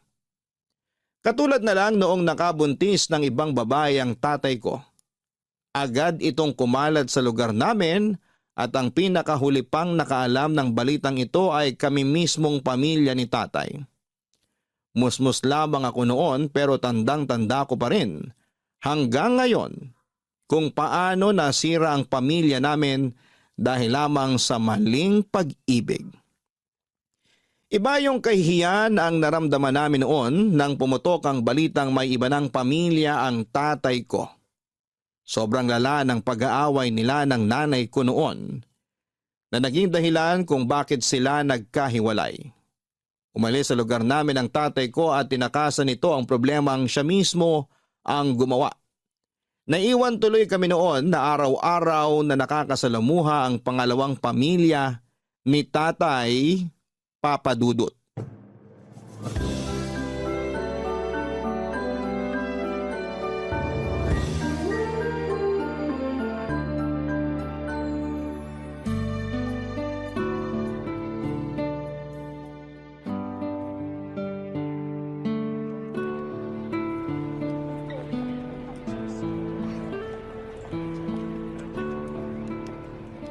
Ineng! Ineng! Kyla! Aling Josefa, bakit po? Sinong kasama mo rito sa simbahan? Mag-isa ka lang? Opo, mag-isa lang po ako. Bakit ka naman mag-isa lang? Nasaan ang nanay mo? Nasa trabaho po siya ngayon eh. Hinayaan ka niyang magsimba ng mag-isa lang? Anong oras na? Katatapos lang ng misa. Okay lang po yun. Hindi naman po ako magsisimba eh. Pupunta lang po ako sa kumbento para po maglinis. Hindi po kasi makakapunta ngayon dun si nanay kasi po may iba po siyang trabaho ngayon. Kaya ako na lang po yung inutusan niya. Diyos ko, kaawaan kayo. Hindi ka dapat hinahayaang lumabas mag-isa lang. Ano na bang nangyayari ngayon sa pamilya niyo? Dapat magsimba kayo, lalo na sa ganitong panahon na may kinakaharap kayong problema. Busy po sila lahat eh. Tsaka nagdadasal naman po ako sa bahay bago kumain at tsaka po bago matulog. Iba pa rin yung nagpupunta kayo mismo sa tahanan ng Diyos. Humingi kayo sa Kanya ng kapatawaran para gabayan niya kayo sa araw-araw. Sa susunod na linggo na lang po siguro kapag hindi na po busy si nanay. Mayon ko na po kayo ha. Sandali lang, dito ka na lang muna. Samahan mo ako rito habang inaantay ko yung sundo ko para may makausap naman ako. Sige po, pero saglit lang po ha. Kasi po baka inaantay na po ako sa kumbento eh. Oo, saglit lang to. Papunta na rin yung anak ko para sunduin ako. Kumusta na pala sa bahay ninyo? Mabuti naman po. Hindi na ba talaga bumalik yung tatay mong walang ya? Hindi na po eh. Sabi po ni nanay, makapal na raw po masyado ang pagmumukha ni tatay kapag daw po bumalik pa po siya sa amin. Eh kung bakit ba naman kasi naisipan niyang mambabae? Ang babata niyo pa para mawala ng ama. Hindi mo ba namimiss ang tatay mo? Namimiss po. Pinagdadasal ko nga po lagi na sana umuwi na siya sa amin ulit. Okay lang naman po kahit makapal po ang mukha niya. Basta po kumpleto lang po ulit kami. Mukhang mahirap nang mangyari yan. Sirang-sira na yung pamilya niyo eh. Kung bakit ba kasi nagkalat ang mga higad dyan sa tabi-tabi? Higad? Ano po yun? Yung mga babaeng makakate. Ewan ko ba? Ang dami namang lalaki dyan tapos sa may asawa pa talaga kumapit. Talagang sa panahon ngayon, talamak na ang agawan. Kakalungkot. Hindi ko po kayo maintindihan, Aling Josefa. Bata ka pa kasi kaya wala ka pang muwang sa mga nangyayari sa paligid mo. Hayaan mo, pagtanda mo, maiintindihan mo rin ang lahat. Basta pagtanda mo, huwag kang tutulad dun sa babae ng tatay mo, ha? Mag-aral ka ng mabuti para hindi ka maging homewrecker. Alam mo ba ang ibig sabihin nun? Hindi po. Yung mga taong naninira ng pamilya, homewrecker ang tawag sa kanila. Palibhasa, yung babae ng tatay mo walang pinag-aralan, kung kani-kanino bumubukangkang. Ay, mga tao talaga ngayon. O maiba tayo. Nakita mo na ba yung kapatid mo? Opo, bago po ako umalis, pinakain ko po ng merienda yung mga kapatid ko. Hindi sila ang tinutukoy ko. Ang tinatanong ko, yung kapatid mo sa labas. Yung anak ng kabit ng tatay mo. Nakita mo na ba siya? Balita ko, nanganak na raw yung babae eh. Ah, yun po ba? Hindi pa po. Hindi ko po alam na nanganak na po pala siya. Lalaki raw yung anak eh. Sabi ng kapitbahay nila, kamukhang kamukha raw ng tatay mo. Hindi po kami interesado sa buhay nila, Aling Josefa. Sabi po kasi ni nanay, masyado na raw po kaming maraming problema sa buhay para po problemahin pa namin sila. Hindi ka ba interesado man lang na makita yung kapatid mong yon? 3 lang po kaming magkakapatid. Hindi ko po kapatid yung sinasabi nyo. Kung sa bagay, naiintindihan ko naman kayo kung ayaw ninyong tanggapin yung pangalawang pamilya ng tatay nyo. Maski ako rin naman, kapag nangyari yun sa akin, masasaktan din ako ng sobra. Mabuti na lang hindi nagloko yung asawa ko dati eh. Yun nga lang, maaga siyang kinuha ng Panginoon. Aling Josefa, matagal pa po ba yung sundo nyo? Baka po hinahanap na po kasi ako sa kumbento eh. Sige, mauna ka na at baka mapagalitan ka pa. Ang tagal din naman kasi ng sundo kong yun. Kung saan-saan pa yata nagpunta eh. Sige po, maiwan ko na po kayo dyan ha. Mag-ingat po kayo pa uwi.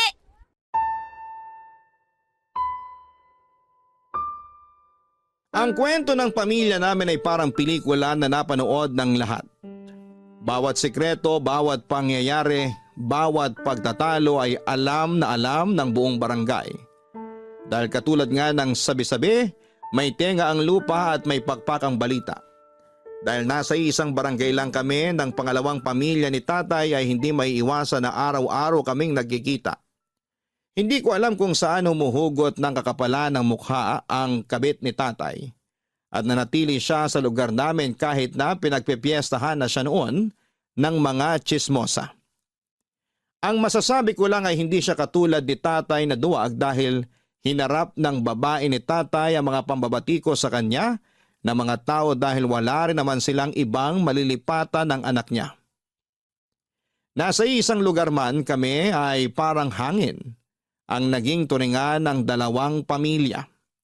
Hindi pinapansin ni nanay ang babaeng nabuntis ni tatay, ganoon din na never kong tinanggap na mayroon akong kapatid sa labas. Ipinangako ko sa sarili ko noon na hindi ko kakausapin o papansinin ang kapatid ko, na naging dahilan kung bakit nawasak ang dati naming masayang pamilya. Mali man ako pero bata pa ako noon. At kung kanino galit ang nanay ko ay galit na rin ako sa kanila noon. Alam kong walang kasalanan ang kapatid ko sa labas. Pero dahil siya ang sinisisi ko kung bakit kami nawala ng ama, ay dinala ko ang galit na yon sa puso ko hanggang sa pagtanda ko, Papa Dudut.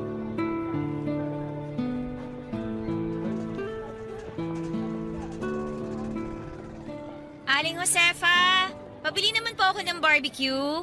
Uy, sakto, buena mano. O ilan bang bibilin mo? Magkano po ba? 20 pesos isa. Huh? Ang mahal naman po ng barbecue nyo? Ano yan? Ginto? Ay nako, mahal na ang baboy ngayon. Isama mo pa yung uling, yung sauce, tapos akong nagtitinda, paano na? Kulang na yung kita ko. Yung 20 pesos noon, ang dami ko nang nabibili eh. Iba na ang panahon ngayon, mahal na ang mga bilihin. Kaya nga po eh. Pabili na lang po ako ng 3, uulamin ko. Uulamin? 3:00 pa lang ng hapon na. Hindi ka pa ba nanananghalian? Nananghalian naman po ako. Ang kaso, nakita ko yung tirang tutong sa bahay. Sayang naman, kaya kainin ko na lang. Sakto, naamoy ko tong barbecue nyo. Kaya ka tumataba eh. Lamon ka kasi ng lamon. Chubby's the new sexy na po ngayon, Aling Josefa. Asus, dinipensahan mo pang pagiging matakaw mo. Hindi mo ba alam na kasalanan ng pagiging sobrang matakaw? Lo? Imbento naman. Paano naman naging kasalanan yung pagiging matakaw? Nasa Biblia yan. Parte yan ng 7 deadly sins. Kapag masyado kang matakaw, sinisira mo lang yung katawang ibinigay sa'yo ng Diyos. Ay, ganun po ba? O sige po, cancel nyo na lang po yung order kong barbecue. Baka magkasala pa ako. Ay wag na, nakasalang na oh. Wala nang bawian. Akala ko ba kasalanan na... Hingi ka na lang ng kapatawaran sa linggo. Magsimba ka. Kayo talaga, Aling Josefa. Emering kayo eh. Uy nga pala, dumaan dito yung kapatid mong si Raymond kanina. Ano naman pong kinalaman ko sa taong yun? Nakita ko yung mukha, puro sugat at pasa. Tinanong ko kung anong nangyari. Napaaway daw siya nung nakaraan. Ano pa po ba nga asahan nyo sa taong yun? Napakabasagulero. Sa tingin ko, nakipag-away yun dahil sa babae. Lagi ko yung nakikita na may angkas-angkas na babae eh. Tapos yung babaeng yun, taga-Ibayo. Nakita ko rin nung minsan na may kasamang ibang lalaki. Pareho ng nanay ni Raymond na malandi. Sayang yung batang yun. Tumigil sa pag-aaral dahil lang sa barkada. Yung nanay naman niyang walang kwenta, walang pakialam sa anak. Ako rin po, walang pakialam. Hanggang ngayon ba, hindi niyo pa rin sila napapatawad sa nangyari noon? Wala nang kapatawaran yung ginawa nila, Aling Josefa. Habang buhay na nilang dadalhin yung reputasyon nilang yun. Kaya rin siguro nasira yung direksyon ng batang yon dahil na rin sa nangyari. Palagi nang nakakabit sa pangalan niya yung pagiging anak niya sa labas. Hindi na namin kasalanan yun. Kasalanan yun ng mga taong gumawa nun sa kanya. Hindi sila nag-iisip eh. Mas nanaig sa kanilang kakatihan ng katawan nila. Alam ko na ibig sabihin ng kakatihan ngayon. Sa inyo ko po yun natutunan. Aba, kailan kita tinuruan ng ganyang salita? Binanggit niyo yan sa akin nung bata pa po ako. Wala akong ganyang binabanggit ha. Ay nako, hindi niyo na siguro maalala. Pero ako po, nakatatak na yun sa isipan ko simula nung bata ako. Simula noon hanggang ngayon, kalat na kalat pa rin ang mga makakatid dyan sa tabi. Mas dumami pa nga sila ngayon eh. Wala na kasing takot sa Diyos sa mga tao ngayon. Kaya sunod-sunod na mga dilubyong nararanasan natin eh. Aling Josefa, matutusta na yung barbecue ko Nawili na naman kayo kachi-chismis. Heto na.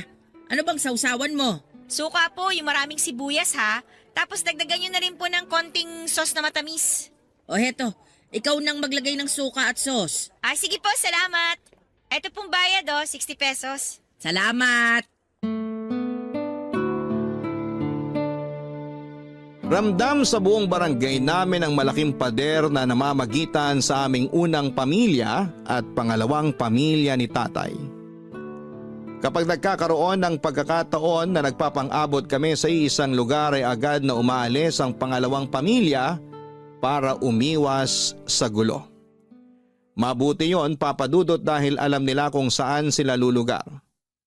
Kaso nga lang, noong nagkaroon na ng sariling isip ang kapatid ko sa labas sa si Raymond, ay hindi na siya makontrol noon ng sarili niyang ina.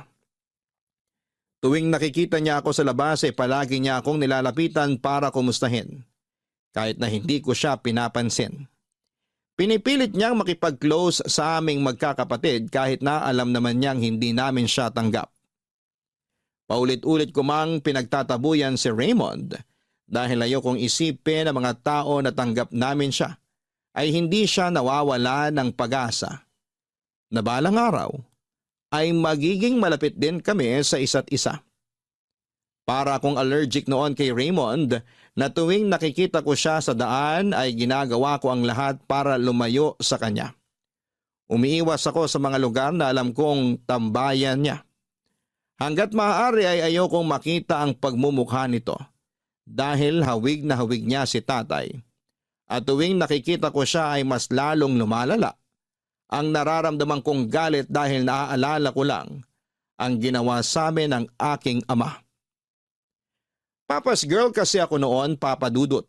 Mas close ako sa tatay ko kesa kay nanay. Kaya noong nawala siya ay malaki ang butas na iniwan nito sa puso ko. Ilang beses ko siyang hinanap sa Facebook at halos lahat ng pangalan niya na makita ko doon ay minemessage ko pero ni isang reply ay wala akong natanggap mula sa kanya. Dumating na lang yung araw na ako na mismo ang sumuko na mag-reach out sa kanya. Ang ginawang hindi pagpansin sa akin ni tatay ay ginawa ko rin kay Raymond dahil gusto kong iparamdam sa kanila kung papaano maiwan at talikuran ng isang taong mahalaga sa buhay ko. Papadudot ang mahirap sa pagtira sa isang maliit na komunidad ay kahit na anong gawin mong pag-iwas sa taong ayaw mong makita ay palagi mo pa rin itong makikita sa ayaw mo man o sa hindi. Parang kabuti noon si Raymond na laging sumusulpot sa mga lugar na hindi ko inaasahang makikita ko siya. Ang malala ay palagi niyang pinagsisigawan na magkapatid kami kahit na ayaw kong may lapit ang pangalan ko sa kanya. Lagi niya akong ibinibida sa mga kaibigan at kakilala niya bilang ate niya at tuwing ginagawa niya yon, ay parang nakakaramdam ako ng hiya. Para kasing pinapangalandakan niya sa lahat. Na nagloko ang tatay ko kaya ako nagkaroon ng kapatid sa labas. Kahit totoo naman yon, ay hirap na hirap pa rin akong tanggapin ito noon. Kung hindi man si Raymond ang nagpapaalala sa amin ng pagtataksil na ginawa ng tatay ko ay ibang tao naman ang gumagawa nito. Walang iba kundi ang tinaguriang reyna ng mga chismosa sa lugar namin na si Aling Josefa. Actually, mabait naman na tao si Aling Josefa Papadudot. Palasimba siya, palagi siyang concern sa mga kapitbahay niya. At marami na siyang kabutihang nagawa. Pero sa lahat ng mabubuting asal na meron siya, ang isang pinakaayaw kong ugali nito ay ang pagiging chismosa niya. Minsan masyado siyang atribida at pakialamera sa puntong nakakasakit na pala siya ng damdamin ng hindi niya nalalaman. Tuwing nagkakausap kami ay palagi niyang kinukumusta sa akin si Raymond na as if close kaming dalawa. Hindi ko alam kung sinasadya ba niya yon o talagang concern lamang siya kay Raymond. Pero anuman ang tunay na hangarin nito ay hindi ko gusto na lagi niya akong tinatanong at ina-update tungkol sa mga kaganapan sa buhay ng pangalawang pamilya ng tatay ko. Oy, Kayla! Oh, Aling Josefa! Lagi na lang tayo nagkikita kung saan-saan ah. Namalengke ka? Opo, naghahanap ako ng mangga. Yun ang cravings ko ngayon eh. Bakit? Naglilihi ka ba? Buntis ka ba? Oo naman. Gusto ko lang ng mangga, buntis agad. Hindi po ako buntis. Gusto ko lang talaga ng mangga na isasawsaw sa suka na puno ng sili. Akala ko naman naglilihi ka. Diyan kasi ako naglihi nung buntis ako sa panganay ko eh. Paano ako mabubuntis eh? Wala naman po akong boyfriend. Mas mainam yan. Huwag ka munang magkapamilya kasi sa hirap ng buhay ngayon. Mas maganda yung may pera ka bago mag-asawa para hindi kayo maghirap.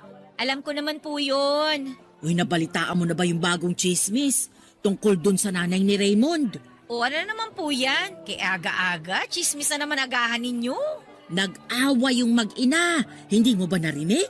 Bakit po sila nag-away? Hindi ko alam yung dahilan pero ang sabi-sabi, nag-uuwi daw ng lalaki yung nanay ni Raymond. O syempre, yung bata, pangit na nga yung reputasyon dito sa lugar natin. Mas papangit na naman dahil sa panlalalaki ng nanay niya. Ay, tingnan mo nga naman, oo. Once sa malandi, always sa malandi. Pero matagal ko nang napapansin yun eh. Tuwing bumabangon ako ng 4:00 ng umaga, nasisipat ko yung nanay ni Raymond na nakatambay sa may kanto. Laging may kausap na lalaking nakamotor. Grabe! Kayo na talaga, Aling Josefa! Walking CCTV ang atake nyo ah! Abot hanggang kanto! Yung siguro yung lalaking inuuwi noon kaya nagalit yung anak niya. Eh wala naman tayong magagawa dun. Kung yun ang gusto niyang buhay, edi gawin niya. Buhay niya yun eh. Tsaka wala na tayong kinalaman dun. Di na nahiya. Tapos eto pa ha. Ay, ayan na si Raymond. Magandang umaga po, Aling Josefa. Magandang araw din. Ate, Sino tinatawag mong ate? Hindi mo ako ate ha? Aling Josefa, may na kita. May nag-aantay pa sa akin tricycle eh. Baka mahal na babayaran ko doon kapag nagtagal pa ako dito. O sige, mag-iingat ka ha. Kayo rin po. Raymond, hindi ka pa rin pinapansin ng kapatid mo hanggang ngayon? kailan naman ako pinansin nun? Sanay na po ako. Pero naiintindihan mo naman siya kung bakit hindi ka niya pinapansin. Opo, naiintindihan ko naman po eh. Alam ko naman po yung nangyari. Ako yung sinisisi niya kung bakit nasira yung pamilya niya. Hanggang ngayon, kahit 18 taon na yung lumipas, galit pa rin siya sa akin na para bang ako yung nakagawa ng kasalanan. Intindihin mo na lang. Minsan kasi, may mga taong sarado ang utak. Masyado silang nagpapalamon sa galit na nararamdaman nila. Kaya hirap na hirap silang magpatawad. Karapatan din naman po nilang magalit eh. Nawalan sila ng tatay dahil sa nanay ko. Oo, pero sana, sa nanay mo na lang sila magalit at hindi sa'yo. Ay, ang hirap kasi ng sitwasyon nyo eh. Dalangin ko na lang na balang araw, magkapatawaran na kayo. Kahit papano naman magkapareho pa rin kayo ng dugo na nananalaytay sa katawan ninyo. Ay, sana nga po. O maiba tayo. Totoo ba na lumayas ka sa inyo? Lumayas? Saan naman po galing yung balitang yan? Narinig ko lang kanina dito mismo sa palengke. Nag-away daw kayo eh. Oy bakit? Anong pinag-awayan ninyo? Wala po kami pinag-awayan. Tsaka wag nyo na lang po intindihin yun. Sa amin na lang po ni nanay yun. Totoo ba na may lalaki siyang inuuwi sa inyo kaya ka nagalit? Bahala po kayo mag-isip, Aling Josefa. Maiwan ko na po kayo. Teka, sandali lang. Marami pa akong itatanong sa'yo, Raymond. Hindi ako required na tanggapin o mahalin ang kapatid ko sa labas, lalo na kung siya ang dahilan ng pagkasira ng pamilya namin. Kahit konsensyahin pa ako ni Aling Josefa ay hindi ko magagawang ituring na kapatid si Raymond dahil puno pa rin ng puot at pagkasuklam ang puso ko noon sa kanya. Kahit pasabihin ng mga taong magkapareho kami ng dugong nananalaytay sa katawan namin, ay wala akong pakialam, Papa Dudut. Ang nakakainis. Kami ang biktima kaya dapat ay kami ang kampihan ng mga tao. Pero sa pagdaan ng panahon, mas nakakuha pa ng simpatya ang pangalawang pamilya ni tatay dahil sa ginagawa naming pag-iitsapwera sa kanila. Lumalabas na parang kami pang masama. Kesyo kahit ano raw ang gawin kong pagdideny ay kapatid ko pa rin si Raymond kaya dapat ay tanggapin ko na lamang daw ang katotohanan. Hindi raw maganda sa tao ang nagtatanim ng sama ng loob at galit. At dapat daw pagpapatawad ang inuuna ng puso ko. Hindi ko alam kung papaanong kami ang naging masama gayong kami naman ang inosente. Mas lalo tuloy nadagdagan ang galit ko na nararamdaman kay Raymond at sa nanay nito dahil mas sila pa ang kinakampihan ng mga tao noon. Ang mahirap sa pagtira sa probinsya ay limitado lamang ang pangunawa ng mga tao doon. Kailangan mong sumunod sa nakagisnang kultura ng komunidad dahil kung hindi ay ikaw ang mapapasama. Kaya naman nung nagkaroon ako ng oportunidad na layasan ang lugar na nakagisnan ko, ay pinatos ko kaagad ito. Isang trabaho sa Maynila ang inalok sa akin ng kaibigan kong matagal nang nagtatrabaho doon. Pumayag akong kunin ang trabahong alok nito para lamang matakasan ko ang buhay ko sa probinsya, Papa Dudut.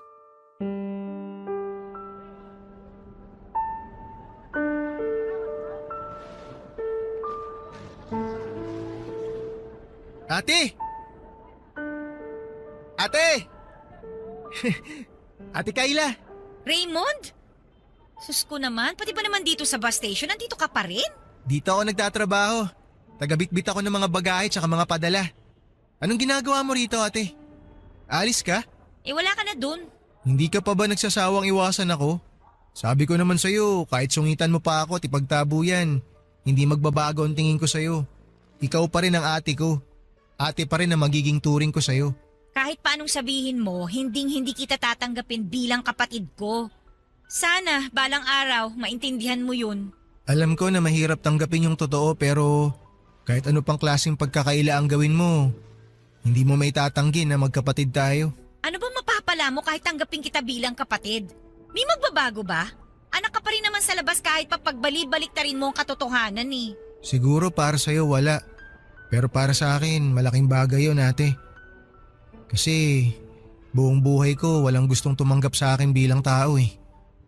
Maski sarili kong ang nanay, ako yung sinisisi kung bakit nasira yung buhay niya. Hindi pa nga ako pinapanganak, patong-patong na yung kasalanan ko sa mundong to. Pakiramdam ko parang kasalanan ko na nabuhay ako, na ipinanganak ako.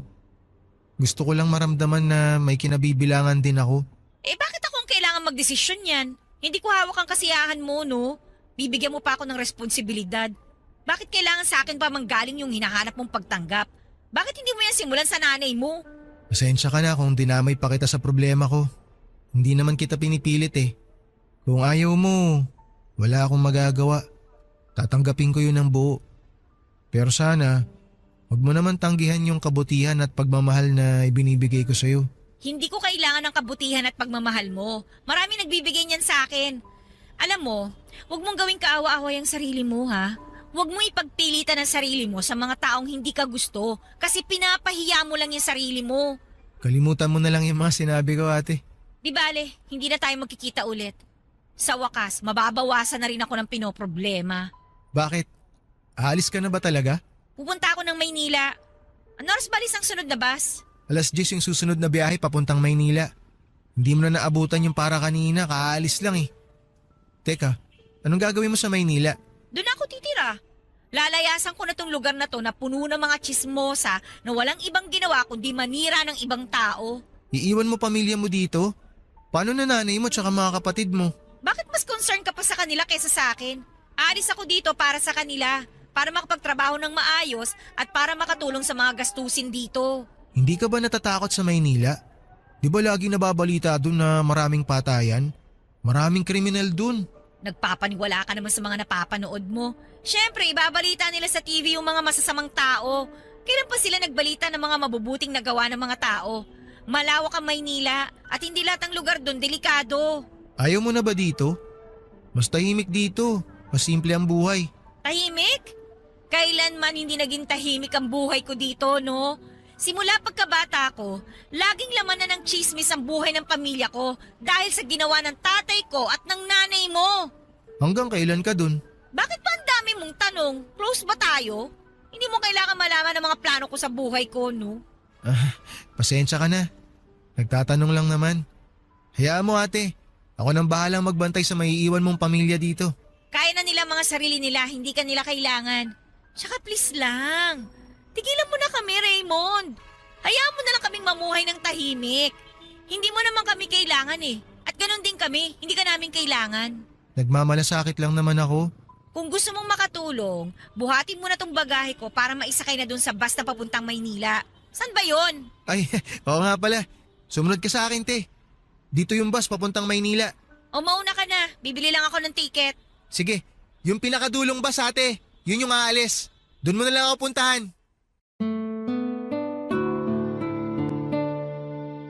Papadudot kabado ako noon sa bagong buhay na pinili ko. Nakailang beses na rin naman akong bumisita sa Maynila kaya hindi na bago ang lugar na ito para sa akin. Pero karaniwan ay puro pagbisita lamang ang ginagawa ko na tumatagal ng 2 hanggang 3 araw.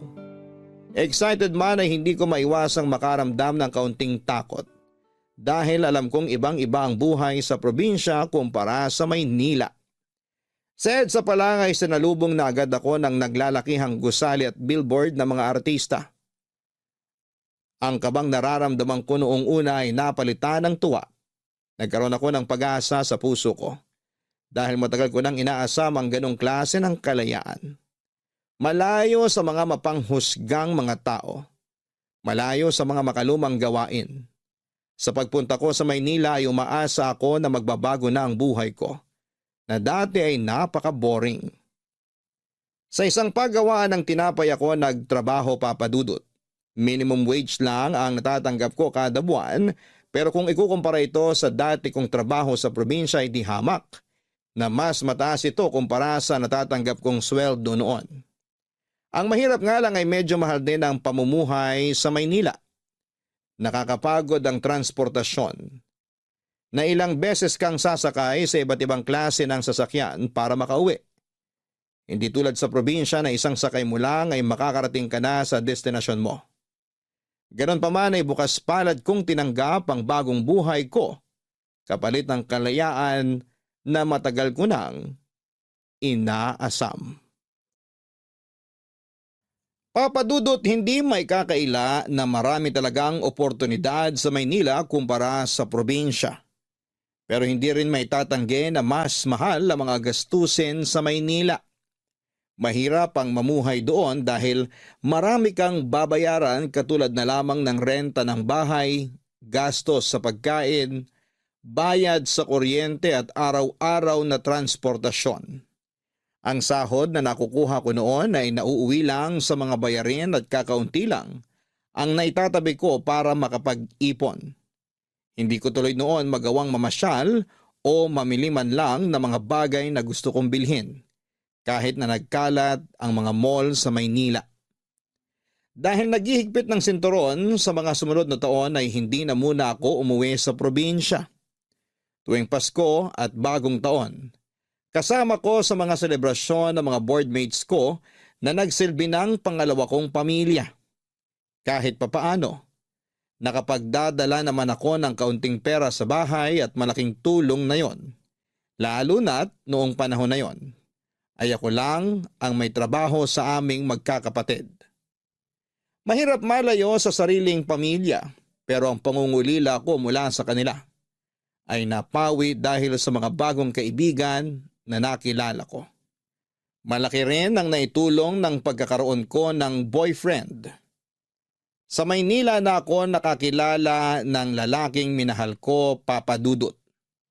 Itago na lang natin siya sa pangalang Peter. Nakilala ko siya dahil katulad ko rin siyang boarder na nangungupahan sa tapat ng boarding house namin. Mula siya sa Samar at mabilis kaming nagkahulugan ng loob. Dahil pareho kaming galing sa probinsya at pareho ring wala ng ama. Ang pagiging malapit namin sa isa't isa ay nauwi sa pag-iibigan. Oh, heto na yung order mong ulam, adobong sitaw. Salamat. Ilang taon na tayo kumakain sa karinderya na to pero hanggang ngayon, yung adobong sitaw pa rin talaga yung palagi mong binibili. Hindi ka pa ba nagsasawa dyan? Hindi. Kahit araw-arawin ko pa to, never ako magsasawa dito. Ano bang espesyal sa ulam na yan? Tinikman ko yan nung nakaraan, wala namang kakaiba eh.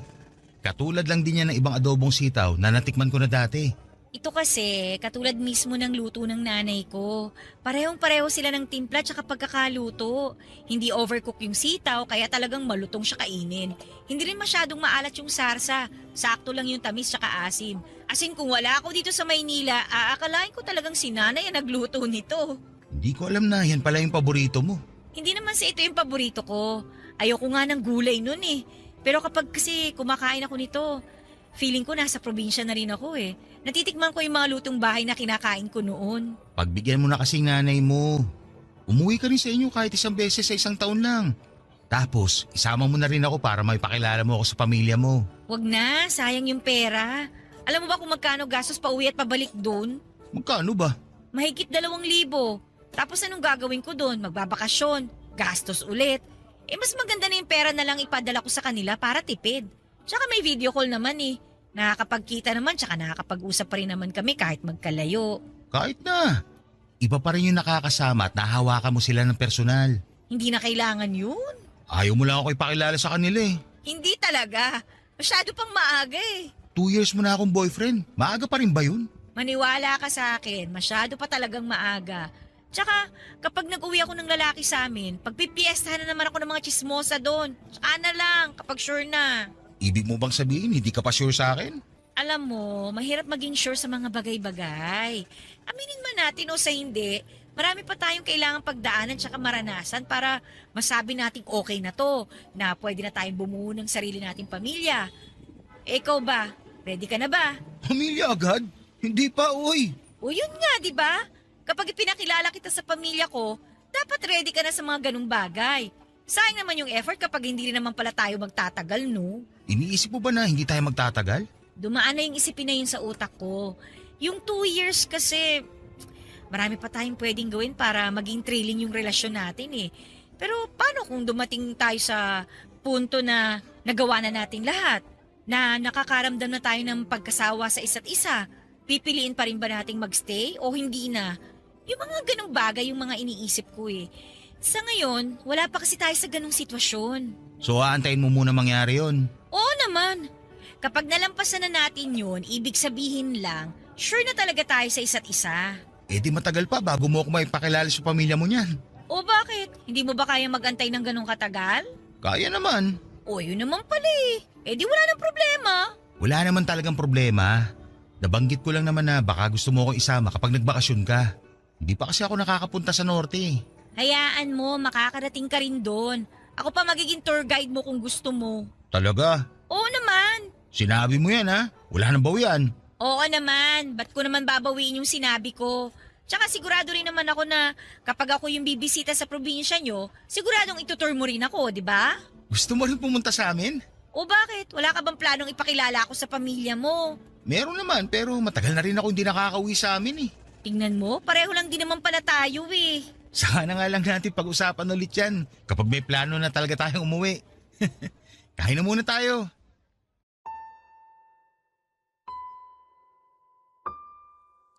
Malaki ang naging tulong ni Peter para mawala ang pagkalumbay ko sa sarili kong pamilya, Papa Dudut. Lalo na taon na simula ng huli kaming nakauwi noon sa amin.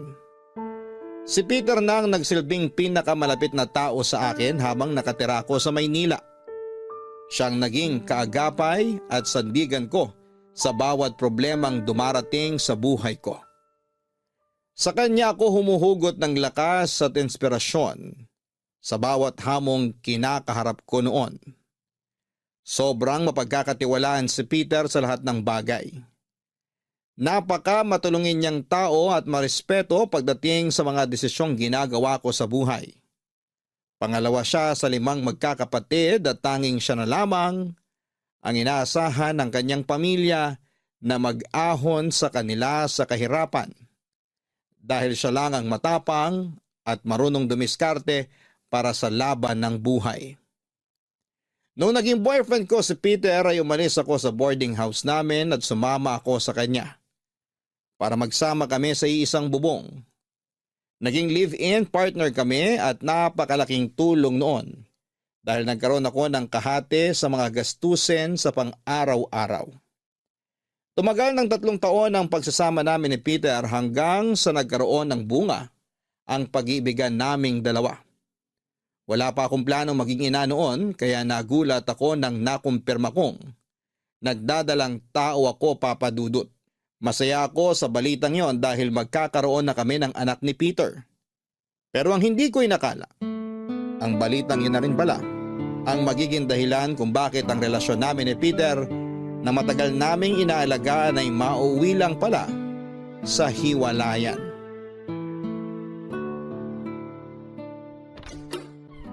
Oh, Kayla, gising ka pa? Gabi na. Inaantay talaga kitang makauwi. Sabi ko naman sa'yo, mauna ka na magpahinga kasi gagabihin ako ngayon. Kumain ka na ba? Oo, kumain na ako kanina habang nag-aantay na masasakyan pa uwi. Ikaw? Tapos na ako. Halika rito, maupo ka muna. Paliligo lang ako saglit para sabay na tayo matulog. Hindi, teka, sandali lang. Dito ka muna. May gusto lang muna akong sabihin sa'yo. O sige.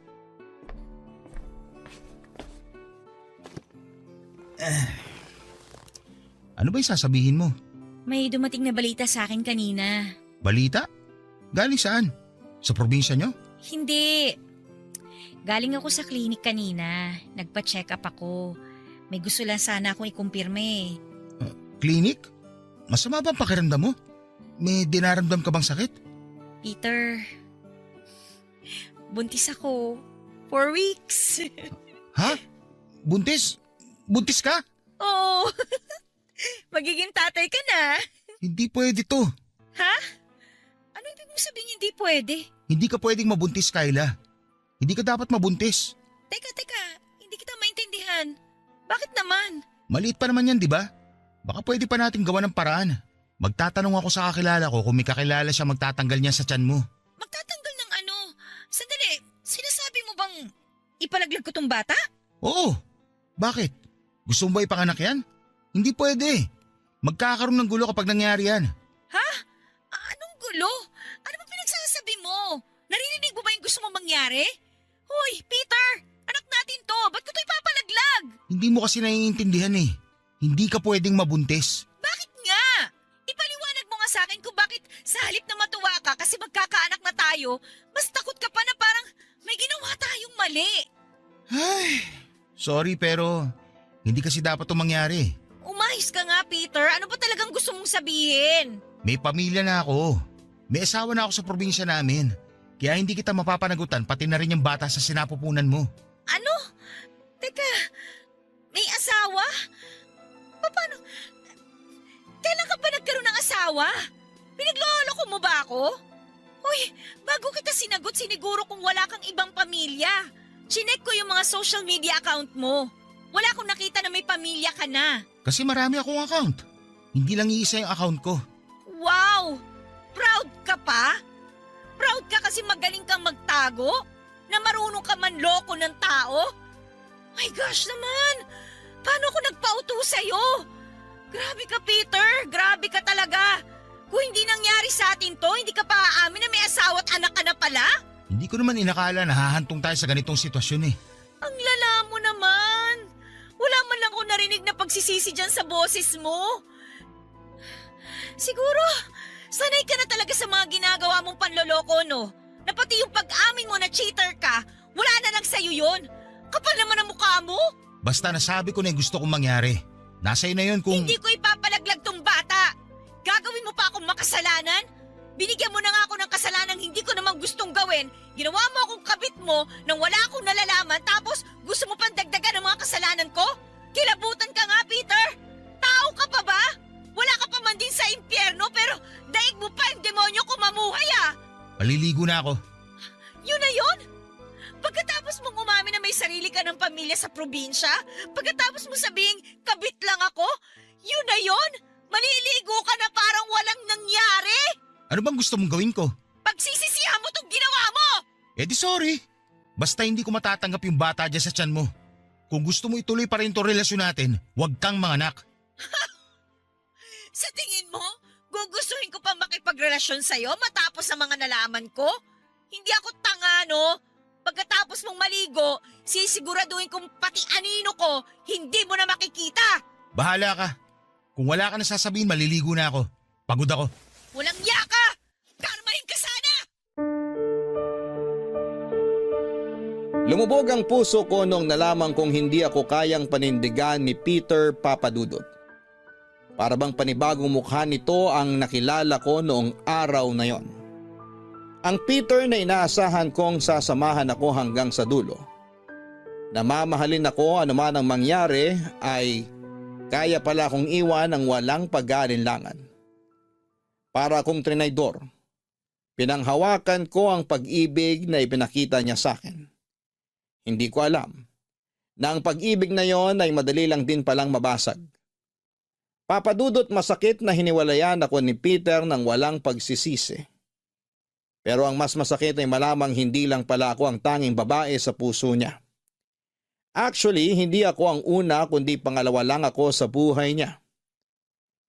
Para akong sinaksak sa puso noong nalaman kong may pamilya na pala si Peter sa Samar. Biglang nag-flashback sa utak ko ang naging buhay ko sa probinsya. Kung paano nasira ang pamilya namin dahil sa panloloko na ginawa ng tatay ko. Parang ganon ang nangyari sa akin. Ang kaibahan nga lang ay ako ang pangalawang babae sa buhay ni Peter. Ako yung kabit. Isang salitang kinasusuklaman ko simula pagkabata. Hindi ko ginustong maging kabit at hindi ko alam na isa pala akong kabit.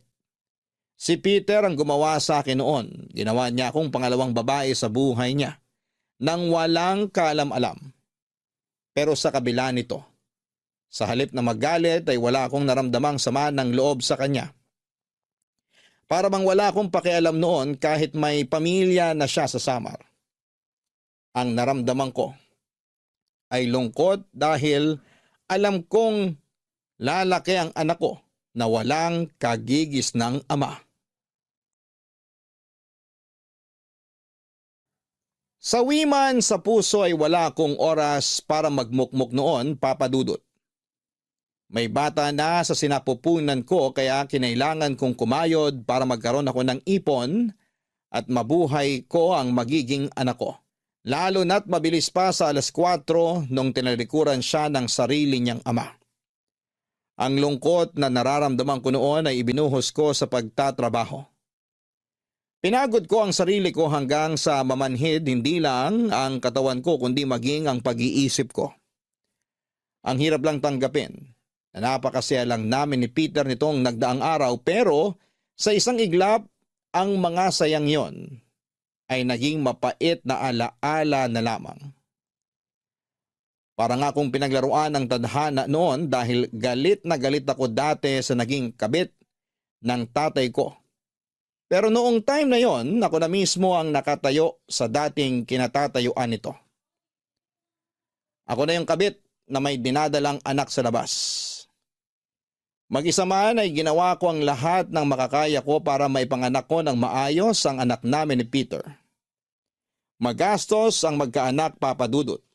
Ang ipon ko na ilang taong kong itinago ay mabilis na naubos. Dumating ako noon sa puntong hindi na sapat ang buwan ng sweldo ko sa mga gastusin ko kaya naghanap ako ng sideline. Mabuti na lamang at willing ang mga boardmates ko na alagaan at bantayan ang baby ko habang nasa labas ako noon at nagtatrabaho. Pero kahit na anong pagkayod ang gawin ko, nagigipit pa rin ako noon. Kaya wala akong ibang choice kundi lapitan si Peter at humingi ng sustento mula sa kanya para sa kapakanan ng anak naming dalawa. Peter! Kayla?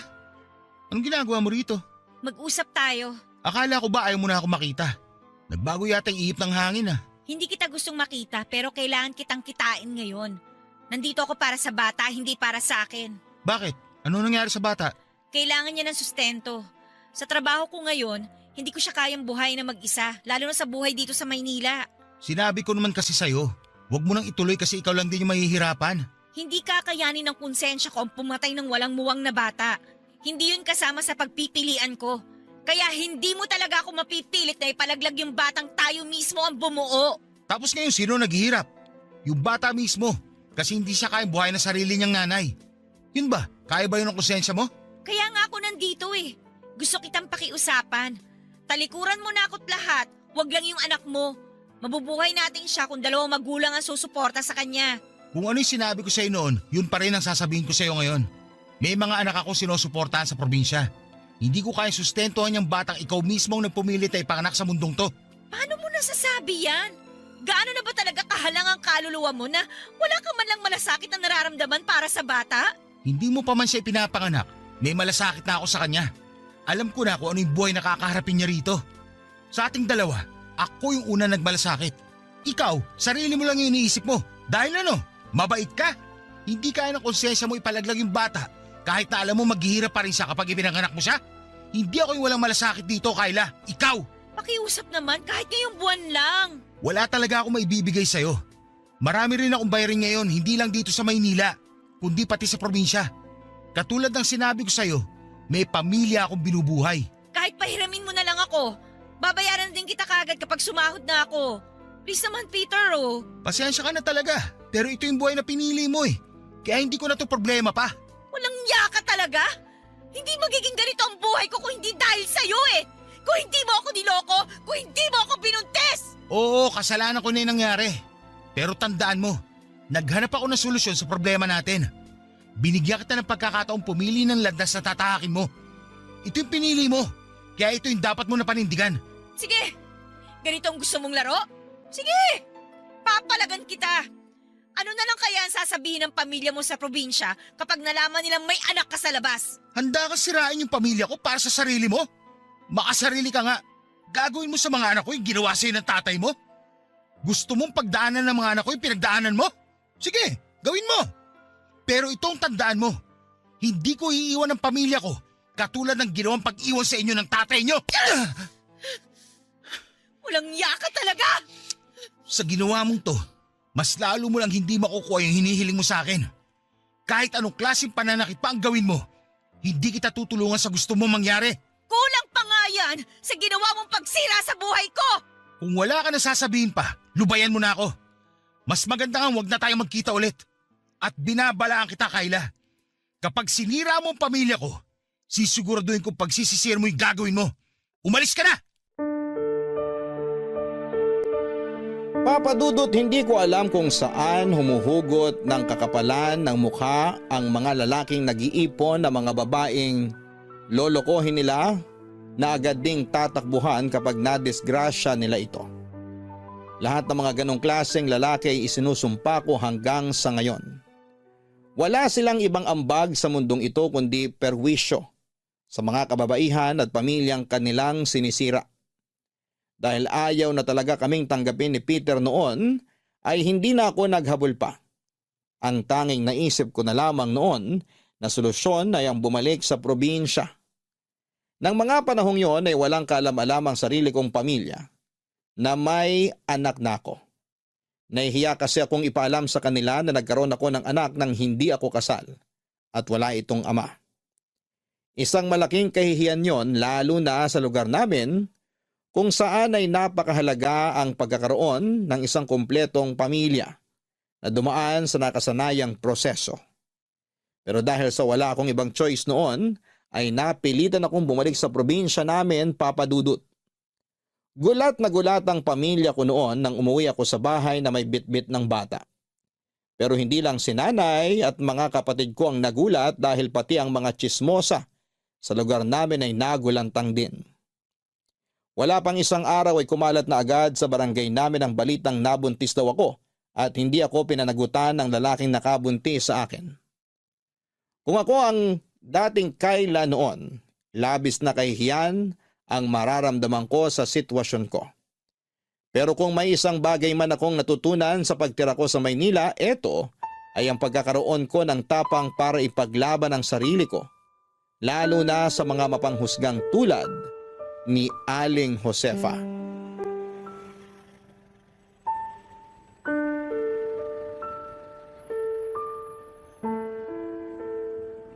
Kayla! Kayla! Sa wakas naman, nagpang-abot na tayo. Oh, kayo po pala, Aling Josefa. Bakit po? Ay wala naman. Mangungumusta lang naman ako. Ang tagal mo ring hindi umuwi dito sa atin eh. Ah, ang aga-aga nyo naman po maghanap ng chismis. Hindi naman to chismis. Ngayon na nga lang ulit tayo makakapagkwentuhan eh. Mano ba namang makibalita rin ako sa buhay mo, hindi ba? O ano po ba yung gusto nyong itanong? Sure ako na napakarami ng katanungan ng tumatakbo dyan sa utak nyo ngayon. Eh totoo nga ba yung balita? Na ano po? Na may dala kang bata nung umuwi ka. May nakakita raw sa'yo sa terminal eh. Dumating ka ng madaling araw, tapos may bitbit kang bata pag uwi mo sa inyo. Nakwento rin yun ng tricycle driver na naghatid sa inyo dito sa bahay niyo eh. Anong raw ba yun? Ah, opo, totoo po. May dala akong bata nung umuwi ako at kung ano man po yung hinala ninyo, totoo po yun. Anak ko po yung batang yun. Talaga? Eh ba't wala man lang naikukwento sa amin yung nanay mo? Eh, hindi rin naman po nila alam yun eh. Ngayon lang din naman nila nalaman. Naku, bakit hindi mo naman sinabi? May problema ba kayo ng tatay? At saka bakit hindi mo kasama yung tatay sa pag-uwi mo rito? Bigay mo na lang po sa akin yung kwentong yan, Aling Josefa.